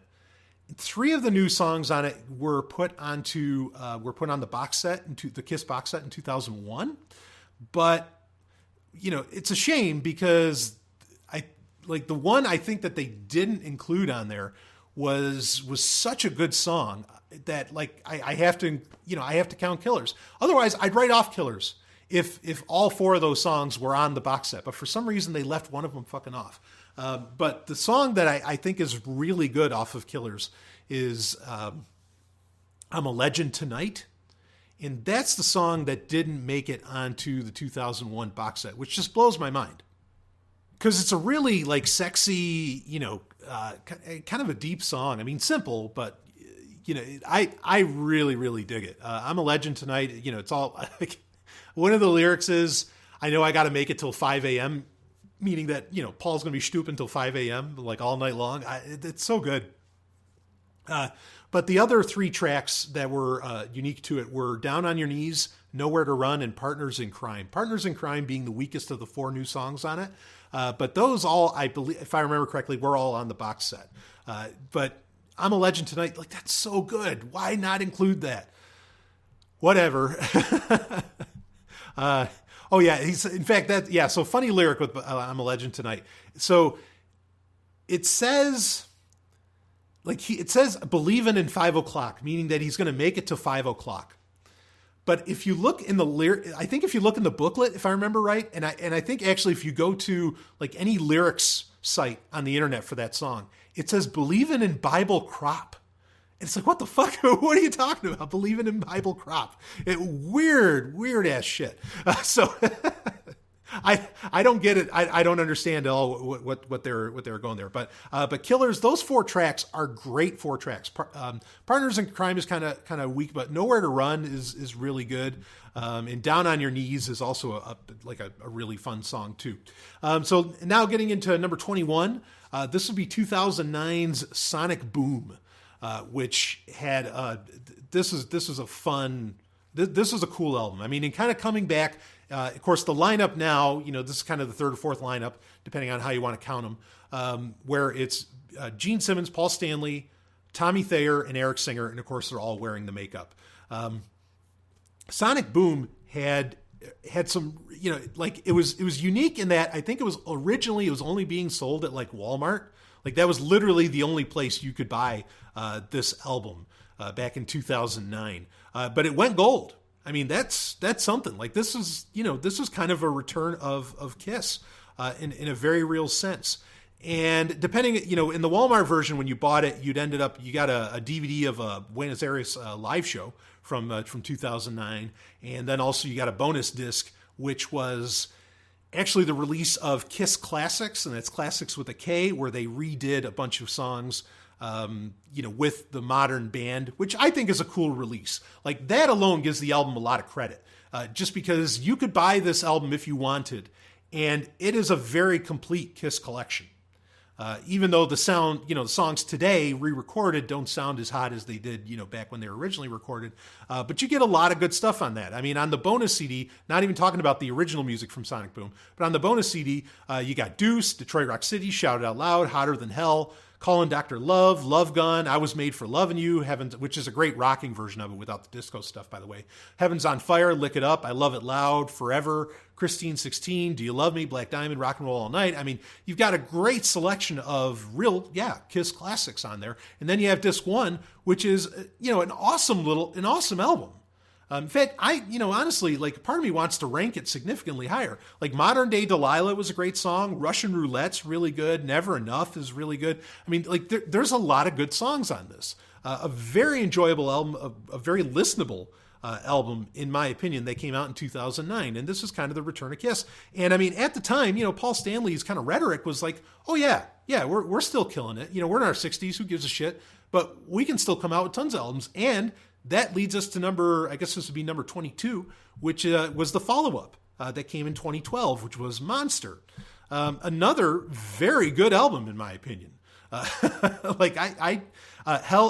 or Hallelujah was really good. Back to the Stone Age was lots of fun. The Devil Is Me, I thought was an awesome Gene Simmons song. So another one where there's good shit involved. And I know a lot of people sadly write these two albums off because they don't like the fact that they gave Tommy Thayer and Eric Singer, Ace and Peter's makeup. I just don't agree. They're good albums. Like, they're really good albums. I mean, they're not the greatest albums. That's why they're not in the top 20. But they're very, very good albums. I enjoy the hell out of them. And here's some. Now, the next picks people are going to be shocked by because these are all from like the 70s. But look, it's where I rank them, folks. Next one being Rock and Roll Over from 1976. Of course, Mr. Speed, great song on there. Rock and Roll Over is a fine album. Follow up to Destroyer. it speaks for itself. A very, very good album. Alive 2, now that ranks in, I guess this would be number 24. Yeah, I mean, All American Man, some of those songs, like the studio tracks on that are fantastic. The live portions, I don't know, don't do it for me compared to Alive 3, which is probably why it ranks so low. But the studio tracks on it are some of the best Kiss songs ever done. They're very, very good. Yeah, I mean, Alive 2 definitely deserves, I mean, I'm going to do the ranking of the live albums here in a minute. But Alive 2, very good. The self-titled album is next. At number 25, which would be Kiss, self-titled, duh. I mean, these songs are, they're fantastic. Strutter, Deuce. I mean, a lot of this stuff, Black Diamond, of course, that I talked about, a lot of these songs still hold up very well today. An excellent album. Hotter Than Hell, Cold Gin, the song Hotter Than Hell. I mean, they're fun songs. Like, they're not stylistically great. They're just very fun songs. So it doesn't rank very high for me, but that's a number 26. Dressed to Kill. Now, this is the album that Rock and Roll All Night, arguably the biggest Kiss song of all time. Rock and Roll All Night was originally on Dressed to Kill, but the version that everybody kind of remembers is off of the, double live album, Alive. But Dressed to Kill, yeah, I mean, not the most memorable album. And even, understand this. Even like Gene and Paul will tell you that the first 3 albums, which we just broke down, Kiss, Hotter Than Hell, and now Dressed to Kill, they don't consider to be their best albums. And they don't consider them to be, I mean, they Kiss, they really like a lot of that. And there's something to be said for that first album, Magic. But, they know that this wasn't really pushing us as far as the album presentations. And that's why they always push so hard with their live albums, because that's their chance to go back and really give the punch to a lot of these songs that maybe they like the songs from the first 3 albums. But it gives the punch that they deserve, and that extra kick. And I agree. I respect their opinion on that, and I think it's absolutely true. So then coming in next is Double Platinum. Would this be 26? I've already lost count. Double Platinum from 1978. Now, Double Platinum is a greatest hits album. Definitely, if you just love 70s Kiss, this is the only album you need, because there's a lot of tracks on this. Nothing really new. There's there's Strutter 78, which is kind of a disco version of Strutter, which is kind of cool, which the album opens up with. There's a lot of interesting, I don't want to say remixes, but cuts where one song kind of leads into the other when they originally didn't do that. That is really, that's really kind of cool. So it deserves a place in ranking of albums because of how it presents a lot of that. For some reason, I just feel like 100,000 Years sounds so good on that song. It sounds just fantastic on Double Platinum. So that's a great one. The next one, another talk about divisive. Music from the Elder. Now, I actually don't hate this album. It's a concept album. It's this whole story. I really like it. I like the song I Believe in Me. I think that's a fun song. I think World Without Heroes is a great song. In fact, one of the reasons I love the Unplugged, Kiss Unplugged, is because they do World Without Heroes, and you really get just how powerful a song that is. Now, I mean, a lot of people remember it for the music video because in it, Gene is crying, wearing full makeup, and he does that one tear thing, and everybody's like, "Oh my God, this is too much." Holy Satan, please stop. And right, but no, I like it. I think there's a lot to love about this album. It's different.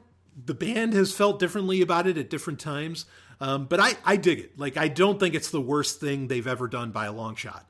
And I think it's very unique, and I kind of dig the storytelling. I like that Gene was getting into that. Gene and Paul, were getting let's tell the whole story here, kind of do what Styx is doing or something. I like it. I think the song, again, World Without Heroes and both very good songs.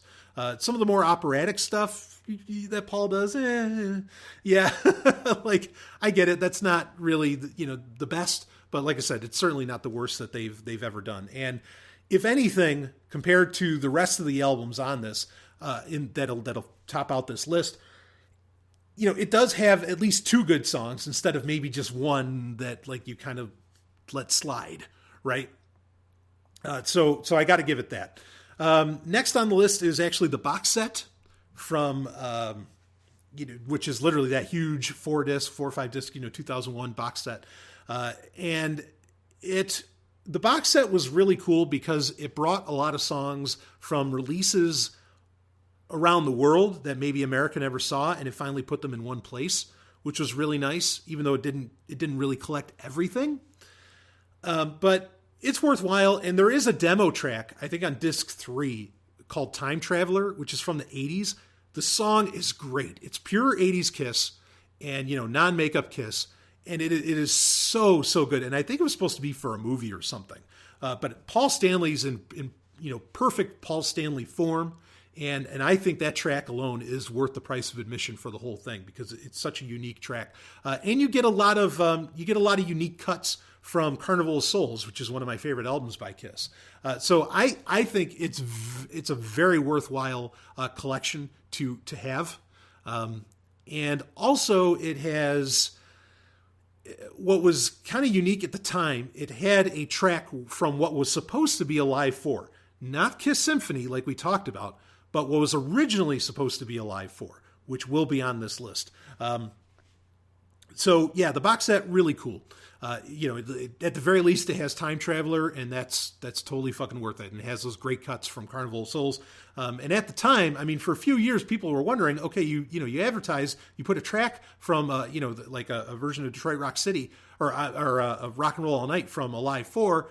Where the fuck's the Live 4? And people were waiting forever for a Live 4. And even in 2006, when a Live 4 finally, not 2006, or 2003, when a Live 4 actually came out, people are like, hey, this isn't a Live 4, and we know it's not. Where the hell is a Live 4?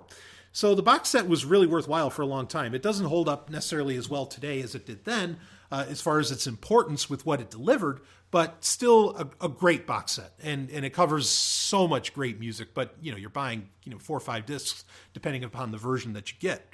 Next in the lineup is the last of the Kiss full band albums, and that is Unmasked from 1978. Now, this album, the album title is a trick because they didn't get unmasked, obviously, until 83 with Lick It Up. There is one good song on there. The rest of it, I don't really care for the album. So, and I barely ever listen to it. I try to listen to it just to know it, just for Kiss, posterity. But it's obviously an album where people were just not feeling it, and they're coming off of, did I say it was from 78? It's from 1980, because I was just like, it's coming off of Dynasty, but I said it was 78 and Dynasty is 79. You're coming off of Dynasty, not a great sequel album to come off of, but it had the song Shandy, which is a fun song. I mean, it's not a rocker at all. Shandy sounded really good on what ended up becoming Kiss Symphony Live 4, where they did kind of the acoustic cuts in the beginning. But Shandy, it's a song you can listen to. So it ranks very low for me. But that's maybe a couple other songs that are really listenable, but I don't know. It just doesn't do anything for me. But it is admittedly more listenable than Peter Criss's 1978 solo album, which is the next one on our list. How many? We're definitely over 30 now. Peter Criss, very low ranking. I don't really care for that album at all. Some people might dig it, kind of bluesy. I don't know. I don't feel it. I didn't feel it. It didn't hold a lot for me. But it is all, it is original music. It is original Kiss music. So I actually put it higher than, and this is the part where people are going to go nuts because they're like, where is Alive 1? The seminal Kiss album. Where the hell is it? Alive 1 just doesn't, I don't know, it never, again, I guess it's because I grew up with Alive 3 that the other Alive albums, the live tracks, just don't hold up for me. And so Alive 1 ranks underneath all those because there's nothing really original there. It doesn't, I get for people why it's a snapshot in time and why it means so much for so many people. And I understand its importance in the lexicon of live albums. It made live albums legit again, because before, live albums were just kind of something you'd toss out there and throw away to make a few bucks. Not unironically, that's what live albums have become again, in the past decade. But at least most of the time. But at the time, this was a huge deal. I totally understand that, but it's just, I never listened to it. It just doesn't mean anything to me. So, and I don't even listen to it for posterity's reasons, or just have it in my head. It just doesn't mean anything to me. So it's not the bottom of the list, but it's second to bottom because here is the bottom of the list, folks. We're 2 hours in. The bottom of the list is Alive, the Millennium Concert, which was originally supposed to be Alive 4. Now, This came out on that Alive box set that I mentioned when we were first talking about Alive 3. And this came out in 2006. And so they called it the Millennium Concert. That's obviously not what it was originally supposed to be named, because it was probably supposed to be part of the farewell concert or whatever, back in 99. And it was originally recorded in 99, even though it wouldn't come out for almost 10 years later. But this album, nothing new. There's just nothing new here. There's nothing exciting here. So I get it. I'm glad it came out. There's probably a really damn good reason why it came out as part of an Alive box set and not as its own CD. I mean, maybe in some territories it came out as its own CD, but largely in America, that's how it was released. So yeah, it doesn't add anything to me. Now, if I were to count it as an entire Alive box set, it would probably rank significantly higher for a couple of reasons. One of them is that the version of Alive 3 on the Alive box set that the Millennium Concert was a part of has Take It Off, which was never released in America before then. It was only on the Japanese edition. But then the problem with the Alive box set is that you lose the studio tracks that make Alive 2 so great.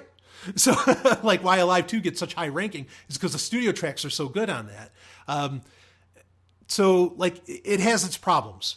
So the Millennium Concert, another one, I never listened to it. Like I've listened to it 2-3 times over the years, but you know, there's just nothing that exciting there. And the track listing is not very exciting at all. It just doesn't do anything for me. So, you know, that said, I mean, listening to a Kiss live album is generally better than listening to anybody else's live album, except for maybe UFO or something. But, you know, it just, they rank low, but they're important because live albums are so key to Kiss's existence. And that's why I included them in the breakdown. Real quick, we're going to go from number 1 and we'll go all the way down into the 30s here. And then I'm going to, you know, do another couple of quick picks, and then we'll wrap this baby up. This is one of the longest Patreon episodes I've ever done. Okay, here we go. So number 1, Asylum. And I'm not going to keep numbering them. Fine, I'll number them. Number 1, Asylum. Number 2, Revenge. Number 3, Alive 3. Number 4, Lick It Up. Number 5, Crazy Nights. Number 6, Creatures of the Night. Number 7, Hot in the Shade. Number 8, Animalize. Number 9, Carnival of Souls. Number 10, Smashes, Thrashes, and Hits. Woo! Number 11, Love Gun. Number 12, Psycho Circus. Number 13, Destroyer. Number 14, Dynasty. Number 15, Paul Stanley. Number 16, Gene Simmons. Number 17, Ace Frehley. Number 18, Kiss Unplugged. Number 19, Kiss Symphony Alive 4. Number 20, Killers. Number 21, Sonic Boom. Number 22, Monster. Number 23, Rock and Roll Over. 24, Alive 2. 25, Kiss, the self-titled album. 26, Hotter Than Hell. 27, Dress to Kill. 28, Double Platinum. 29, Music from the Elder. Number 30, the box set, the Kiss box set. 31, Unmasked. 32, Peter Criss solo album. 33 is Alive 1. And then 34 is Alive, the Millennium Concert. Number 35, well, some of those are going to shift to 35, or one of them is going to shift to 35, because there's probably going to be another Kiss album, even though it might not feature Paul Stanley and Gene Simmons in the future. So there you go. There's the breakdown. 34 Kiss albums. You know, I have got them all ranked, and I'll put all that in the show notes. Now, real quick, like I said, the live albums are so important, you know, to Kiss, that I want to just, you know, rank the live albums. Honestly, they'll largely rank just as, you know, as they did in the ranking, but I want to break it down. So number 1, obviously Alive 3, especially with Take It Off. The version with Take It Off on there is just such a great Kiss album. So I put that at number 1 as far as live albums from Kiss. Kiss Symphony Alive 4, I actually put in number 2, which that did not rank the highest, the same way as far as live albums in my total ranking. Kiss Unplugged, I put it number 3, which Kiss Unplugged ranked higher than Kiss Symphony in the breakdown, but for different reasons. But as far as like live albums go, like listenable live albums, Live 3, Kiss Symphony, then Kiss Unplugged. Then I got to give it to Alive 2 for, again, those studio tracks are so good. And then Alive 1, and then Alive the Millennium Concert. So that's the order of the actual, just the live albums from Kiss that I put them in. And if you didn't want to count Unplugged, if you just wanted to count the albums with the name Alive, then yeah, it's Alive 3, Alive 4, Alive 2, Alive 1, and then Alive the Millennium Concert. Now, as far as like best greatest hits album, that you can buy, for them, like best greatest hits studio album instead of, like a live album or something like that, best compilation that you could purchase. If you're not getting the box set, and even the box set I don't think delivers as well as it could, Smashes, Thrashes, and Hits. The 1988 Smashes, Thrashes, and Hits. If you had to put one Kiss album, in your collection, that's the one that I would pop in there. Or like one greatest hits album, that's the one that I would go with. Again, Let's Put the X in Sex, You Make Me Rock Hard or Great. Especially if you get the Japanese version, that has Crazy Nights on it. It has a couple other extra tracks that aren't in the American version. That makes it an even more complete collection, in my opinion, of great music. And you have Eric Carr doing Beth on it, which is just fantastic. Like it's so good. The best version of Beth, bar none. And that's a beautiful song. I can admit that. Let's see. Then we've got, now this is the end.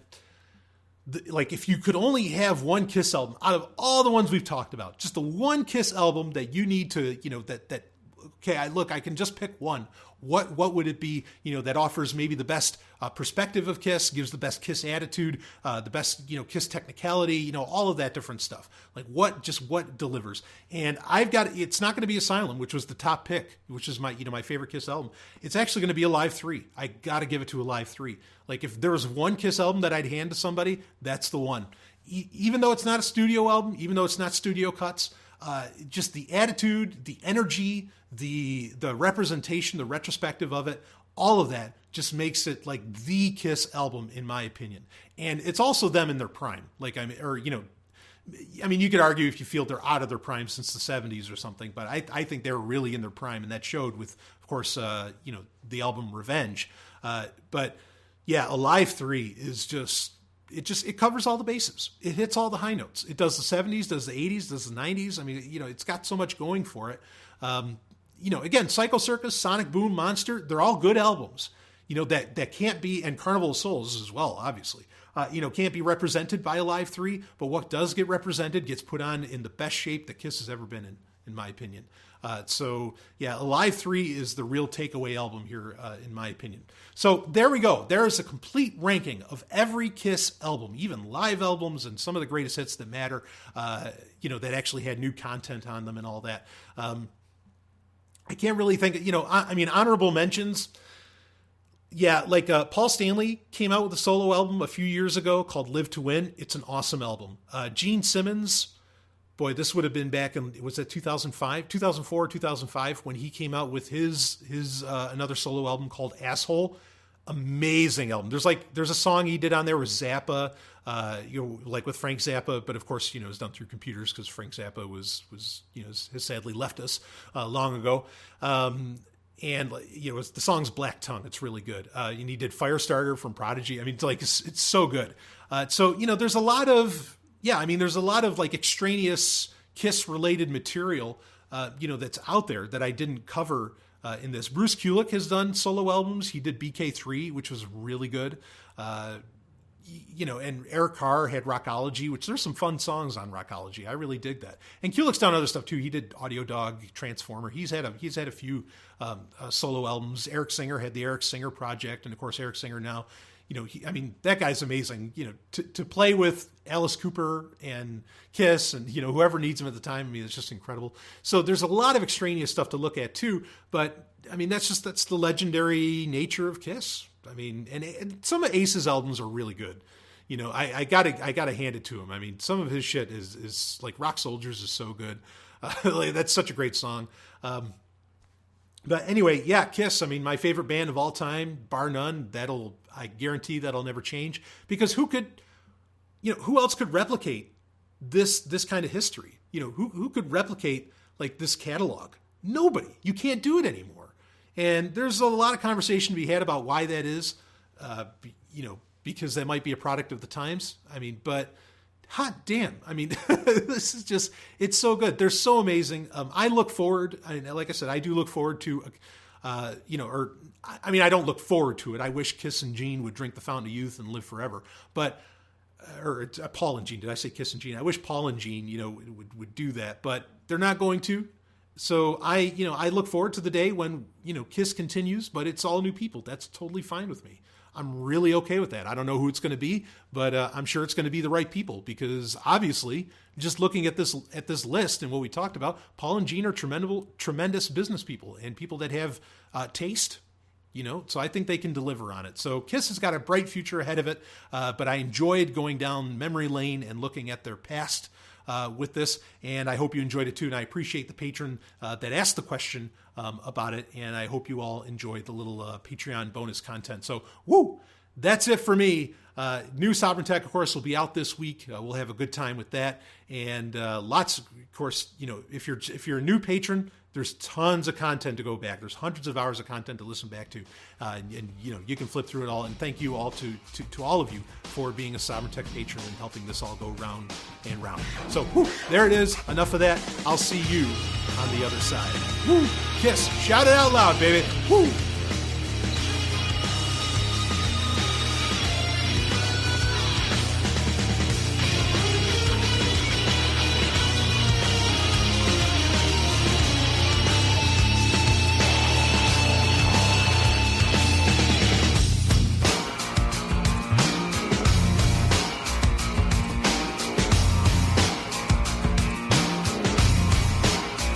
You just experienced Sovereign Tech.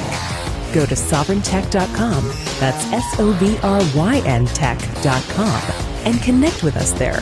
Find links from today's show and catch our podcast feed. Sovereign Tech is copy heart. Copying art is an act of love, and love is not subject to law.